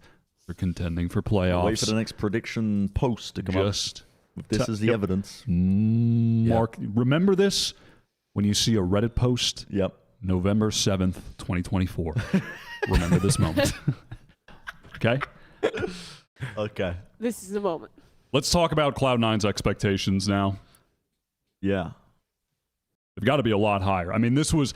when this roster got announced, I was whelmed. Very, very whelmed. Not underwhelmed. Not overwhelmed. I was simply whelmed by this roster announcement. And so far, they have exceeded the whelming expectations by pretty significantly. Yeah. This was a great showing from them. They had Curry subbing in, who I can't remember the last time I watched Curry play in a match, and he was going crazy. If Curry wants to play in pro play, his team needs to convince him that he is doing a ranked to the #1 spot challenge in another region. And that's what they're playing for. Because I genuinely think, like, that guy, with nothing to play for, with nothing to lose, you're like playing as a sub, you're getting a free holiday to Japan. Like, the guy was taking so many more risks than I've ever seen him play. Well, I don't know why we're talking about Curry. He's probably not going to be playing on this team. But I will say, dead impressed with his individual play. But I think a lot of it just comes from the confidence that gets unlocked, knowing that you can do no wrong in this instance. Like, you're just here to have a fun time. The team obviously wants to win. He was popping off. Just on an individual basis, but also just the timings he was taking. He was taking a ton of risks and not really getting too punished for it, which I think is more of an indication that other teams haven't been practicing as much that were in this tournament because the discipline wasn't there too much. But yeah, I was pretty impressed. The #1 thing that I took away from watching Cloud9 was I was worried that with Zellsis gone out of this team, that they would lose a lot of the constant communication that we praise Zellsis for, right? I was worried that was going to be a large part of the identity of how Cloud9 play, but they still kind of played in the same way, where they're a team that they take those tricky timings against teams. If they're going into site hits, they will actively re-clear an area of the map when they know that the other team is setting up for a retake. And they did numerous examples. On this match, they did it all the time when they were going for the A takes. They would re-clear out towards double doors to try and catch Fnatic unaware while they were setting up. They did it on bind all the time, like out towards elbow. They're very, very proactive at taking those weird timings when they go into site hits with the reclearance. And it's one of the things that we always praise Cloud9 on as well, was why they were so good on ecos, is because they would play like that, just weaving in and out. They're in the walls. They're in the walls. The voices, they're in the walls. Like, they would play like that all the time. And that was still a strength for them when I was watching. Especially this match, that was still a strength for them that didn't go missing with Zellsis gone, which I thought was really good, actually. It was a good sign. And Oxy is a nutcase. Like, Oxy is fucking He's so him. good. Like, Oxy is so fucking good. It's unreal. The two are connected. I mean, you can't play a passive strategy when you have a verified crackhead on Duelist playing for Jet Yeah. for you. I mean, They are so active. They are so active all the couldn't time. get Oxy to sit and hold an angle. I refuse to believe that he would do it. He would just start re-clearing forwards anyway. I feel like you also have to give credit again to talking about the proactivity that they've maintained from last season to ZEPA, because both times we started the year with Cloud9, for me at least, I'm like, oh, look at these roster changes. It's going to be just such a disappointment to what they had before. And then I forget that ZEPA is just the GOAT. Not only was he playing like really well throughout this tournament individually, but I think he deserves so much of the credit for that proactivity. When he's playing Flash Initiator, he's just like holding Oxy's hand. Okay, child, do you want to run down mid and in? I will perfectly set you up to do that. Here, have a Flash. Here, have a Skybird. Okay, next map I'm going to play Raze, and I'm going to also have just perfect movement and be an incredible individual player. I was so impressed with him, and again, even though it's a different core, at how some of these players on Cloud9, ZEPA especially, were able to set up a newer, younger player to an international team to such a high level and have it work out really well. So that was pretty sick. I also thought that Vanity was also doing a pretty solid job at that. I like him playing on this initiator role. I think last time that we had Vanity in Tier 1, it was always the question like, oh, what's he going to play? It's going to be so back and forth. I felt like he looked pretty good on the info initiator for the most part, and I was happy to kind of see that they're leaving Jake to just play his comfort role. But yeah, I think the big takeaways are, like, this team has a lot of potential. Oxy is sick, and he is going to be a great talent if they continue to develop. And ZEPA, still good, and still good at setting his teammates up. Yeah, I think Oxy's Go gonna on, Josh. get punished a lot though, unless he learns to calm it down. When he started popping off on bind in the finals against Fnatic, he just got more and more aggressive until by the end of the game he was just getting shut down all over the place. And you don't notice that because the scoreboard still says that he's had an insane performance. Yeah. But he's like, they're in a 2v2 and he's just running at the final two players to try to kill them. And he does, he kills them both. And then in the next round, he gets his one and then he pushes forwards and goes 1-for-1 and puts his team in a rough position. He's got another round where he's on when he Yoru ults to try to kill Chronicle. Have you seen that clip where Chronicle kills him while he's like getting fucking triple flashed inside the bind teleport? Yeah. But there's literally no reason for Oxy to teleport there and try to he's just frag hunting. So I think that they need to work on that in order for Oxy to become a really top player, because if he has bad tendencies like that, they're going to get punished over time, because nobody's going to be able to outskill their opponents as often to make a playstyle like that work. And I think that actually that's one of the things that did happen in this finals, is that I think Cloud9 had better ideas than Fnatic did overall. Fnatic haven't really been scrimming recently. They said that they were kind of pugging out this tournament, and I believe them. It looked pretty basic from them, but there were a lot of situations where their players would just win duels, where Alpha and Durka would just hold an angle and win a fight, and it's like, oh, it's over. And they ended up winning this tournament because they just have more skilled players overall than Cloud9. And, you know, you look at the other teams that are around in Americas as well, and there's, you know, Loud might be able to do that to them, but I think that that'll be more difficult with Aspas gone. Leviathan might be able to do that with them as long as they're somewhat coordinated. But yeah, I think it was a case of reaching the limit in terms of being able to outduel these Fnatic players. Just so often, Alpha and Durka win like 1 or 2 kills in the round. It doesn't matter that you got an entry at that point. You're just losing the post plant. Yeah, still, those aspects of Oxy's game that you're talking about, you know, lest we forget, this is still just the biggest tournament that the young lad has played in, and he's in the finals putting up 28 and 14 on Breeze against Fnatic to get the map wins against the greatest team in the history of the game. Like that, it is still, despite Fnatic's not playing and not being at obviously like tip-top shape, it still bodes well for the future. And there was a lot of, when this roster got announced, a lot of, you know, what's the opposite of excitement? Doubters? Yeah, there was naysayers? There was certainly some naysaying and doubting, I think, around having Vanity in the team, specifically around his individual skill, and that if you could hang with the higher level competition, like high level competition, and he was good in, I thought he was in the alright. final series. Like I genuinely thought he was good. He was never. I mean, he wasn't lighting the world on fire, but he was clearly hanging with Fnatic, and that's really all that you can ask for. So I thought that was, solid. And even on Breeze, like that, he was getting a lot of big impact kills. I remember on the first half too. I think this is actually the best tournament I've seen from him mechanically. Which, as long as that it might be just him having a peak and then everything after this is worse, but if he keeps this level going forwards, he's going to be no worse than a plenty of other IGLs that we've had that are there mostly to direct the team and facilitate other players. He's not actually going to be a detriment.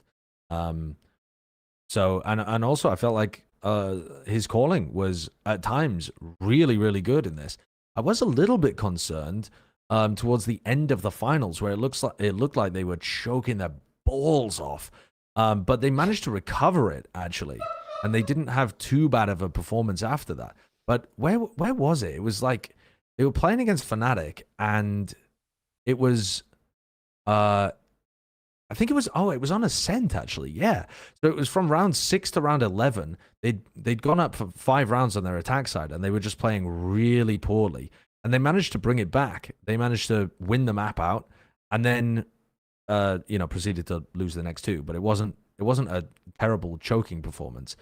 I do think though that the way in which Cloud9 plays, the really heavy reclearing on defense, the always being active, always being aggressive, they're going to need another layer to that. Otherwise, top teams are going to be able to read it and shut it down a lot more. There's just so many things that you can do against teams that do that kind of stuff. It already happened in this game. The one did on takeaway Bind, for this, sure. that I thought the reason why Fnatic won is because they eventually caught up to the tempo. It took them a while. Each map was just a tale of them slowly catching up to the pace and how they were playing and getting a feel for it. And then eventually just being able to keep up, because mechanically they can go toe-to-toe with everyone on that team, on Cloud9. So, yeah. But yeah, Fnatic didn't show anything special with this tournament. I agree with you, Josh. I didn't really see anything too crazy out of Fnatic, but they just better macro play, good understanding of how they were playing. They managed to adapt pretty well on each map. And even when they get outplayed macro, they just kill you. Yeah. I do want to talk about Fnatic after this, but I guess the last point on Cloud9, our last question is just where are the expectations placed for them now? Where do you guys have them mentally when we're talking about heading into, the opening tournament, trying to qualify for Madrid, being in the top 2, all that? Are the expectations for greatness? I definitely have raised my expectations. I think I said something like, how many teams are there? There's 11 teams. And I think I said something like, I was looking at them around the 7th position previously, based on when their roster got announced. And the way that they're performing is way better than just a 7th position team, I think. It's just really difficult to tell in Americas, because Americas, out of all of the 3 regions, has the most up in the air still to decide with EG and NRG. We don't know what the hell these guys are doing with their roster. And that means that we just don't have any idea how good those teams are going to be. EG might just be crap next year if they let go of all of their players and just sign some, complete last choice people that are still available at the very end of the year. Or they might still be insane if they try to somehow make it work out with the players that they had before. So I don't know. I think it's almost impossible to give a ranking for where you expect Cloud9, but I'll tell you what I do want. I want to see Cloud9 play against Sentinels, because I feel like Sentinels are now getting to the point where that would be a really good game. I think previously Cloud9 would have beaten them, but from what we've seen recently of Sentinels getting better and better, I think that would be a really interesting match. Yeah, I mean, I feel like the safe thing to say is they could be top 6. I'm trying to remember who's in America's League again. I think there's at least 10 teams who play Valorant who are in that league, so that's definitely an option. That's true. But I don't know. Sentinels, I think, is looking interesting and could be one of the teams competing. I think the new Leviathan roster is looking pretty interesting. It's just so much is still up in the air that I feel like Cloud9 should be expected to be a upper middle of the pack, 4th through 6th team, but I think they have a lot of potential for upward mobility, especially with how many other teams are still just complete, what is going on for Maybe. them. But yeah. I want you to say the unsafe thing. What is the unsafe thing? You said you're going to Yeah, that say was the it. safe thing. I don't want to. I want to hear the unsafe. No, that was thing. it. That was really brave. That's actually the bravest thing I've ever done, to say that they're going to be a top 6 team, but maybe They're going to be a could go up top to be 6 higher. team, but we'll see what happens. We'll see what happens. Who knows, guys? All right. I Could don't someone say know. something Let's do unsafe, the Bren? esports Do you want me thing. to say something brave? Yep. I think America's might be the worst Brave. region next year. Okay, now we're talking. Okay. Now. See, that's what I was trying to, I think America all is of- cast going to the be one line. of the worst regions. Juicy little We've worst all region? we've all been gassed up recently because America's has been popping. It's combined the Brazilian talent, the LATAM talent, the North American talent. There's so much talent in that region. The teams have been excellent. They've had the deepest placings at like a lot of the tournaments, even when Fnatic have been the best team in the world. But if EG and NRG can't get a proper roster together, there's a decent chance that we're left with a bit of a mess. Like, who are the top teams in Americas? It's Leviathan, who we haven't seen play together and have potential communication issues with the way that they're putting that roster together. But they look amazing on paper, don't get me wrong. Like, the actual like talent potential for that team is outrageous if they can make everything work. And then it's Loud, who just signed QCK as a replacement for Aspas, which I don't know what... I don't really want to doubt Sadak because he's been so good before. But that's weird. I don't see the vision there. I don't see that being an improvement. And then on top of that, you have like G2 just won Ascension. Okay, they're expected to be a pretty decent team for sure, but at the moment it looks like it's going to take them a little bit to warm up. Then you have like C9, Sentinels. Is that going to be the level of... Like, where's our super team? Where's our like top level teams? What if I was to say that I think he's right?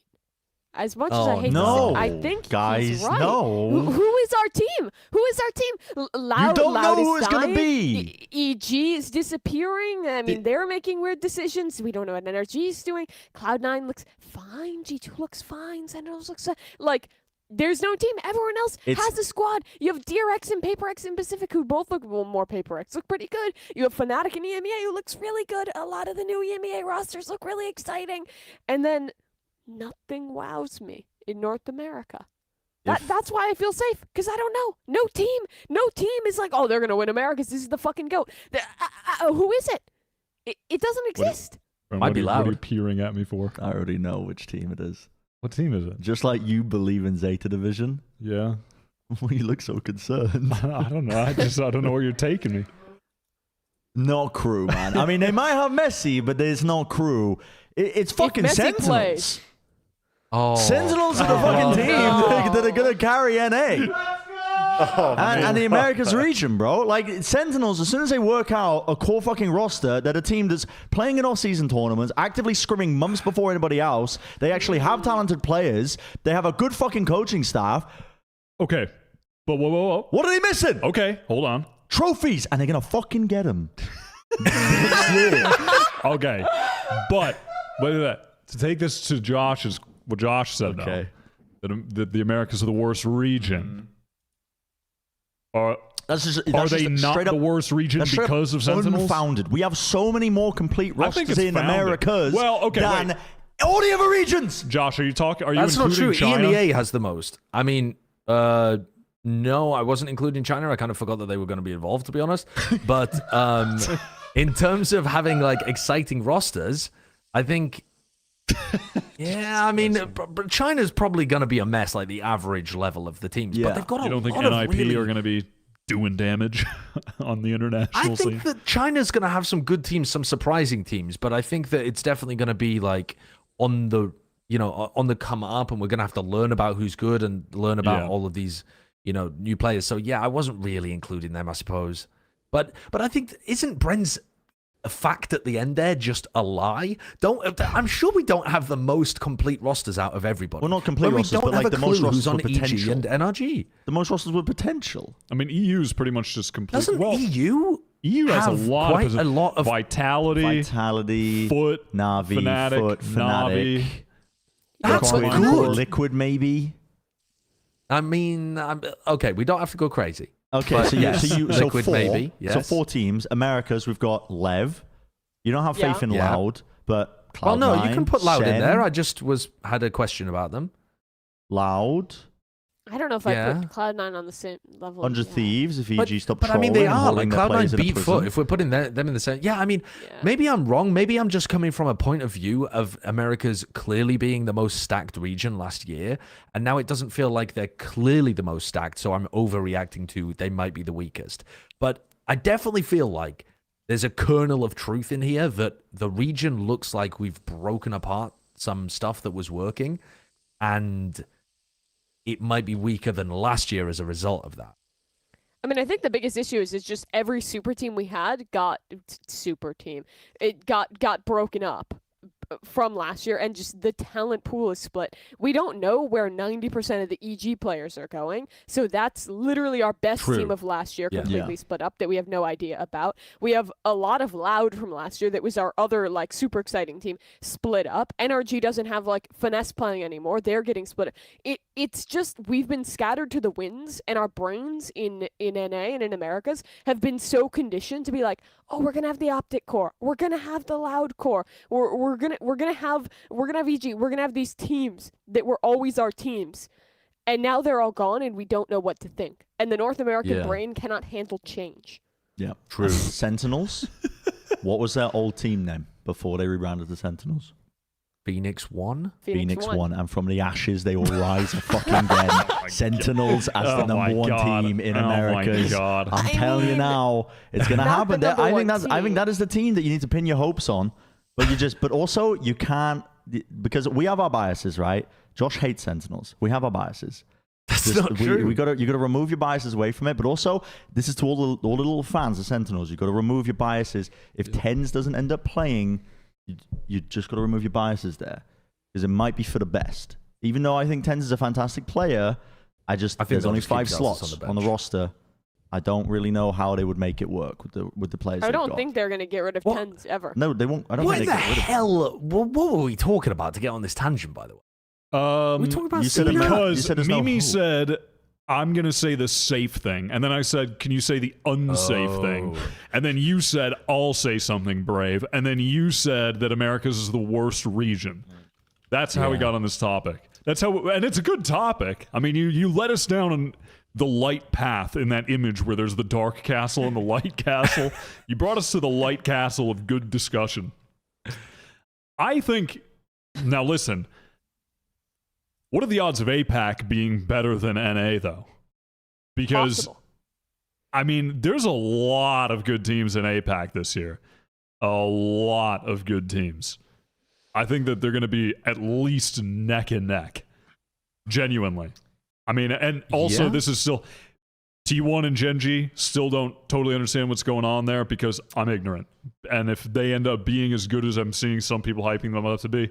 Hey, maybe we got something cooking, but still, DRX, PaperX, and listen, I know it's not having Jing sucks, but Monyet is Monyet is a great player. Crazy. Very good so player. PaperX are still going to be sick.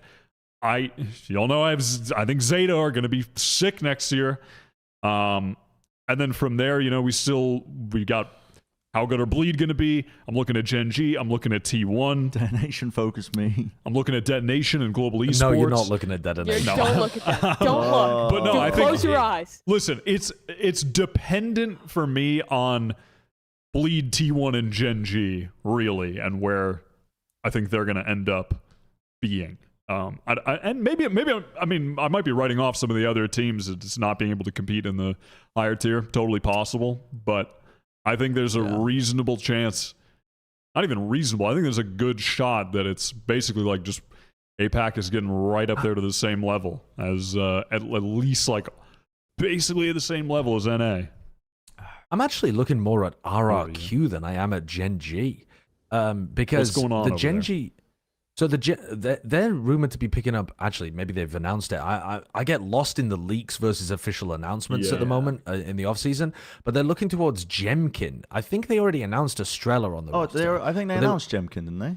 Oh, did they? Right. I just get lost in the source. Again, I get lost in the rumors too. So they didn't. Jemkin's really talented, and I think that this is a roster that's just.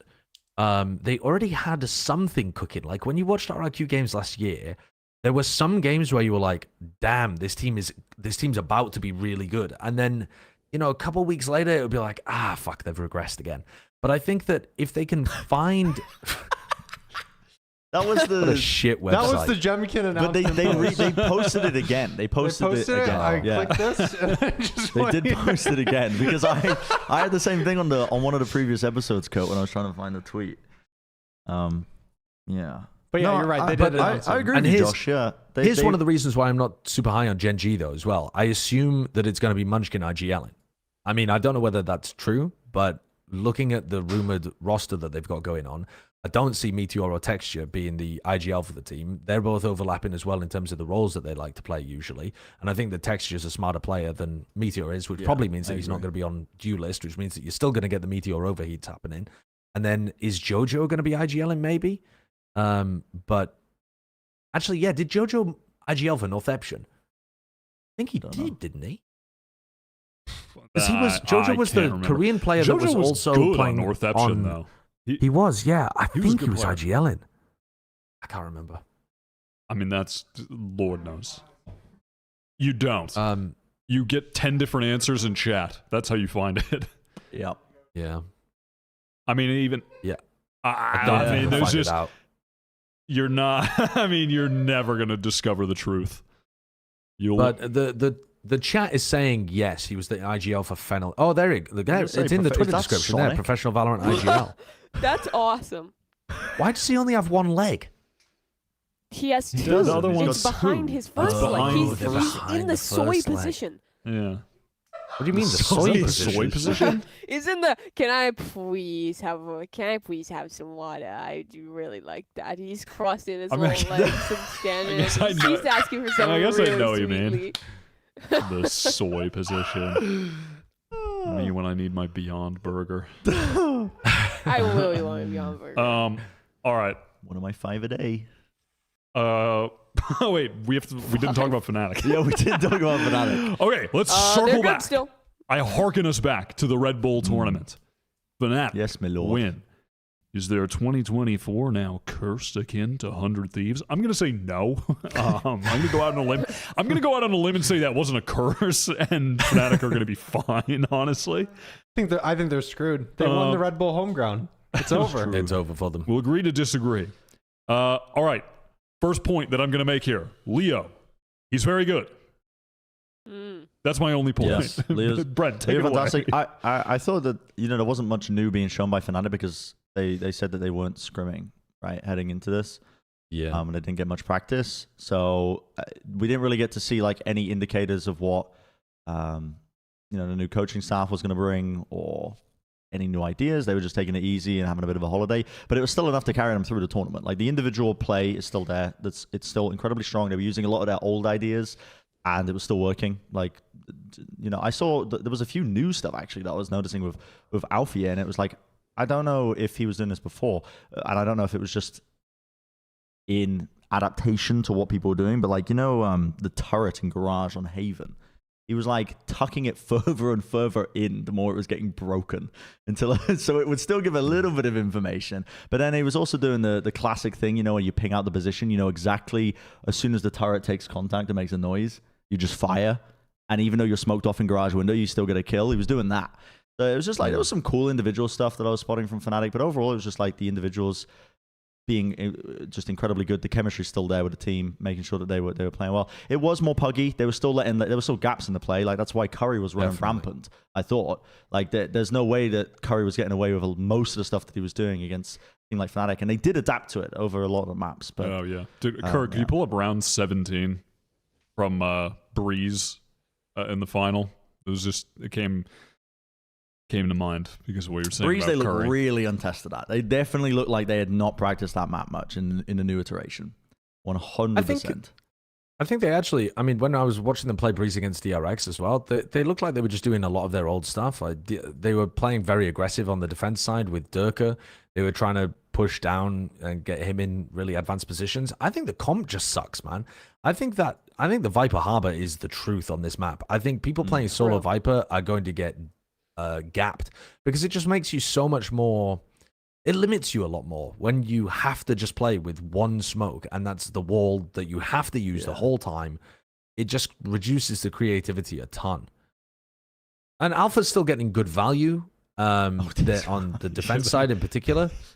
But yeah, this was... They're just trying to... And it's, This by is the way, a they round, knew he by was the way, there. where, for the audio listeners at home, we're watching Cloud9 around an eco against Fnatic. Curry has a classic defending the B site, and he's just running around, killing everyone with the classic, just running through walls, picks up a Vandal, getting kills. He was getting You know what silly. I hate even more about this round, actually? If you scroll it back towards the beginning, you see that Boaster mismanages his fuel, and at the start of the round, he throws his Viper Orb towards double doors so that they can cross. He doesn't come for Chronicle to cross properly with him as well. So Durka goes down, right? And he just sprints up mid with the spike. Look at Boaster right now. He's just running up mid with the spike. So if there's anybody there that's going to be helping Oxy get into position, if anybody was playing Tunnel or anybody was playing Nest, they're going to try and take a duel against Boaster and maybe win it. He runs up. Chronicle doesn't cross while the orb is up. So now Chronicle's just out of position with them. They throw the wall, but now the B main player, have already gone in. Now your spike player is just kind of there while Chronicle's like, oh shit, trying to shuffle his way through double doors. And Boaster's just like in an awkward position on an island on his own. The timing's bad to crunch these players inside. Boaster still hasn't crossed. I think he was trying to orb up so that Chronicle could cross, so now he doesn't have wall or something. And now he walls up, and they're like, it's just a car crash of a round. There was a lot of this kind of stuff happening from Fnatic. And in some of these rounds, they were just winning anyway because they would just kill everybody on the other side. But it was not like clean, perfect, precise gameplay coming out from them in this tournament. Should I be worried?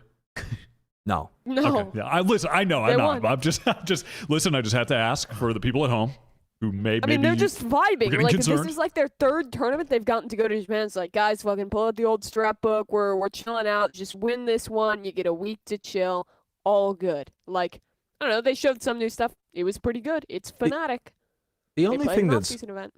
The only thing that's really interesting to me, actually, about maps like this is that usually when they play double smokes, it's going to be Chronicle that picks up the Viper. And on a map like this, you're going to be playing no Sentinels. So you're playing double smoke, double Initiator.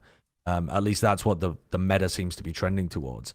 And that means that Alpha's going to be picking up Viper. And he's played Viper on Bind before in the past, but Viper on Bind is much less active than Viper on Breeze. Viper on Breeze, I mean, actually, you can play it in quite a static way when you play double smokes, but generally it's like, you're throwing your orb on the attack side based on where your team wants to try to take space. It's not something predetermined every single round.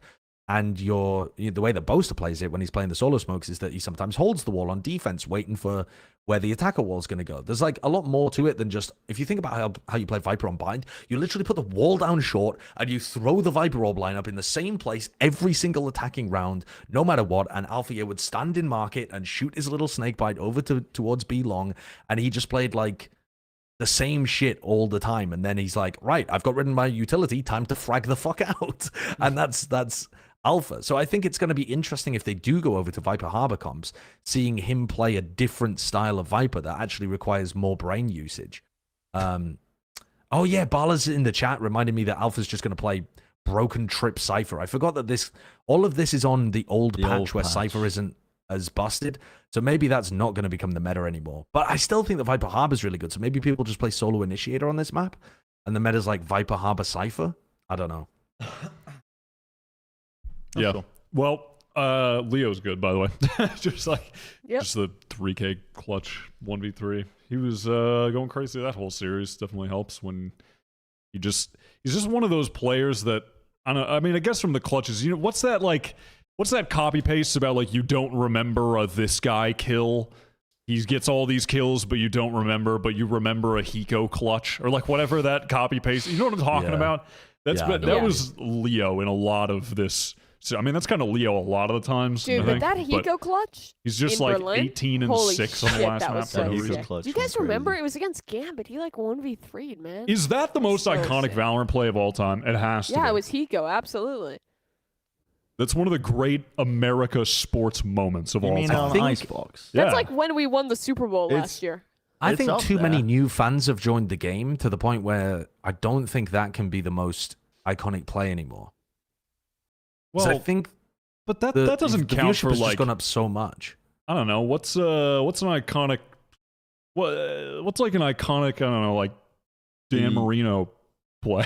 It's like an iconic sport. The one play that I'm always trying to sticks think out of in an my mind. iconic sports play from sports Oh. because just because it's old and new people are born doesn't mean it isn't iconic. Like I mean, I would love for You us know. to do this on like one of the future episodes. Is that we all bring together our most iconic plays and just rewatch We should do that them. for the end of the year. I mean, we normally do an end of the year awards show, but like end of the year greatest clutch of all time award would be That'd very be sick. good. this is the great. I mean, I'm saying this is the most iconic moment in Valorant gameplay history. I swear. I don't think there's anything that tops it. Hiko, are you kidding? Don't Spencer think. Martin. I mean the the artist 3K when he seized in the corner of a Ascent Dude, against the artist DRX, 3K, the turret bug, always comes to The- mind. Not the- as the- iconic as Eco though. Melza inting the spike into heaven and King having that's- to get it back. No. That one's more niche. The That one's the definitely Kang Kang like moment or the the stacks Kang kissing Kang his standing mouse. That's pretty Or iconic. King fucking Wait, what is that? King lock-in Oh, when he the was... king thing. But Oh, I don't he was even like- remember the King play. I clutch just where he- remember the he won on Oh. Haven. He clutched. He was playing breach on Oh, Haven. what He about gets the- a clutch the- and then he stands up. Kung Kung. Would that just Yeah, Josh Josh said that. literally just did that. Oh, I don't listen Can't to be that Josh. iconic. Mimi, take your uppers. Nothing I do is iconic. I've had too many. I can't focus on shit this episode. Yeah, it's the Hiko one. Sorry, guys. I don't think it's that. We'll have Hiko this has the most discussion another iconic day. moment in Valorant and Counter-Strike. The The Spencer Martin haters are Hiko furious. dust to mid doors. Yes. Are you Yep. kidding me? Inhuman reaction. I feel right. like Happy's play I just is the got a one that I message always from think of. Achilleos, by the way. What does it says, say? Do you want juice? And then immediately after he says, actually, I don't know if I could give it without being obviously tied back to me. So do you want to give it to me? I won't say who it's from, Achilleos. Yeah, just like we'll say it's from an anonymous Yeah, source. it was not from you, Seth. Yeah. No. Well, You Oh, can that's tell it. crazy. I just got something from an anonymous source. Is there anything else that we like? Is there any breaking news? I hit him all. Really? Yeah, Playing solo just queue. ISO Yeah, only? just one trigger ISO. Dude, that's breaking news. Well, it's not breaking, It's but not it really is breaking. news. At some point, we should go and take a look at this Crossfire Cup as well for like the middle of the pack EMEA teams because there's some surprising results. In there too. Boring. Sorry. What were you saying? Didn't mean to interrupt. Wow, incredible. Yeah, No, my bad. Josh, Yeah, I mean, the amount of hours we would individually have to commit to this. it is. I had a one of the lot. most productive Also, days I've ever had in weeks because I spent 8 hours on Duolingo Korean. And, Trying to get like Jake. and I was, dude, Jake actually was inspiring. No, That shit was inspiring. The main reason I'm doing it is so I he was going can off. talk to Alice's parents. But Jake was like, I was like, dude, if Jake's at that point after 3 years, I'm like, No, he. dude, I should start now. Yeah, no. Dude, Jake's So, famous now. Jake Crazy. is famous. I know that guy. I used to live with him. Oh, you did? Yeah, it's Dude, crazy. Me too, actually. It's crazy. We all lived crazy. together in a house together. It was crazy. In Los Angeles. I don't think there's any other news. Is there other news? I don't know. the Chinese tournament might be happening sometime soon as well. Act 3? There's Act Act 3. Act 3 is the important one now because it's like, is that not Ascension? Yeah, I don't know. Also, where do they come up with the names for these tournaments? This is China Evolution Series Act 3 Heriability, which isn't even a commonly used word, but it's like how you inherit, the degree of Yields of variation in a breeding? phenotypic trait. So The they're breeding like, tournament goes crazy. I think they basically they wanted to call their tournament the Evolution Series, and they were like Thesaurus Evolution words, and they just put in a bunch of like genetic stuff to try and name their tournaments. But is this the one that leads into? Is this the Ascension or is it? Yes, leading but into it starts. The main event is November 16th. I think this Right, is like the actual Ascension tournament. Like if you win this, dude, don't ask me. If It's you click on confusing main as fuck. event, it might tell us, and then scroll It down. doesn't. what It do says the teams prize get if they distribution win? They is just get circuit points again. points. They get points. But- I don't know where do the points go to? Who is? I don't know. What does it lead to? We need some experts to walk us through Yeah, they do this have a good because we logo. are not them. Yeah. That's an Well, awesome dude, logo. I like Dragon We could Ranger barely gaming. cover 3 regions, and now there's 4. What's that gonna be like? Impossible. It won't happen. Yeah, probably. Yeah, we need to start a start engine ourselves so that people can invest in Plat Chat and we can just create a whole other show for covering Pacific and China. Yeah, $1,000 Dude, and you can 1v1 Josh Yeah. on Pharaoh or whatever. You pay us enough, we'll just I go co-stream all crazy the in the games. Videos. What? If they pay us enough, we could just co-stream all the games and be up to date on every region. Yeah. Yeah, they could. true. I We could just mean, give they up would our have jobs. to, if they do that. That would be a I don't lot know of who money. They is. Who's they? Matt, Millions Mr. of X? followers. Who's I don't they? Yeah, you know, I do like money, but we don't have enough of it. Truth. All right, hold on. Is that everything now? I swear this is everything at this point. I just want to see if there's breaking news. I feel like I don't even know how long we've been going, but it feels like it hasn't been that long. How long Two, has it been? 2 hours. Oh, A lot of really? the This is a off-season big episode. episodes have Hefty. been... For an off-season Yeah, a lot of episode. the off-season episodes have not been Alright. particularly long. Yeah. I guess we, you know, I I've done, guess, like- all right. Yeah. I guess, you know, we covered 100 Thieves.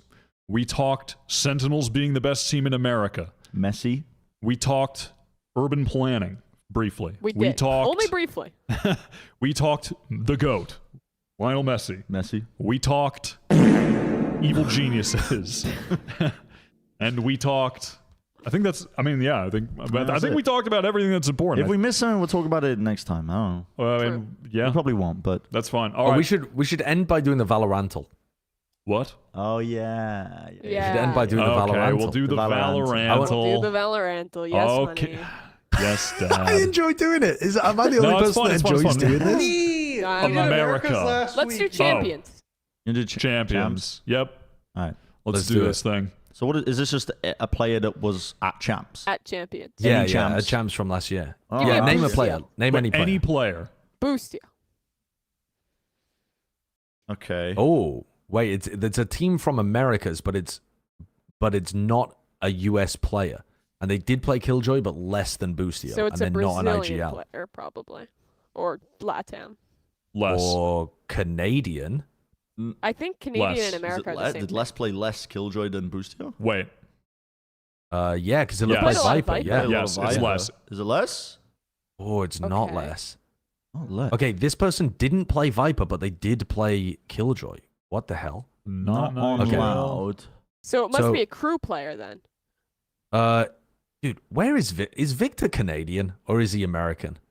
He's Canadian. I always get confused by the He's NRG Canadian. people. I think. Is he? Or is he American? No, he might be American. Wait. I think who he's is- American. I think Can we Victor and try Crashies are both Nags? American. Is it Ardis? Dude, it's not Nags. Nags plays Viper. Oh, it could be Ardis. Oh, Ardis you're doesn't right. play Viper. Oh yeah, Keith. Hmm. It is. Hey. Oh, Hey. my God. It's key. Dude, good job. Hook. I Pop did it off. again. Let's go. That was pretty Brennan good. You Pop know, off. hey, good job, everybody. Good job, everyone. Good We job. popped All off. right. Let's send this thing home. All right. Okay. Okay. All right, cool. Okay.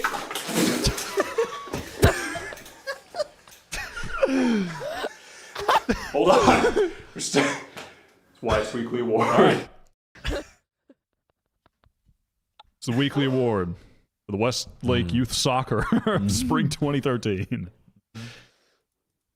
All right, it's the cheat code award. If you have a baby, if you have a pet, if you propose to someone or you get married, you're winning the award. Ethan, congratulations for getting married.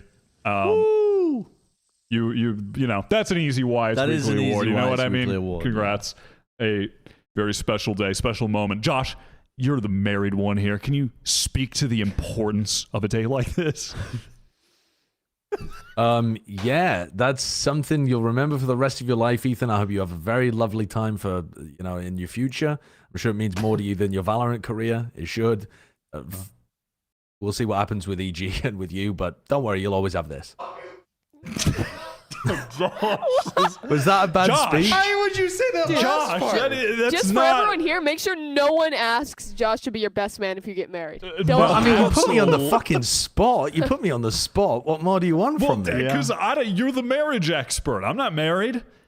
But Far isn't from that, it. I mean, isn't that sweet that he'll always have his marriage? He'll always have someone standing by him no matter what happens with his career. He's always got someone who's got his back. But you didn't have to. Dude, I can never throw anything to Josh again, Ren. I mean, that was quite fine. That was Okay, that was okay. alright. Yeah. All right, but that was okay.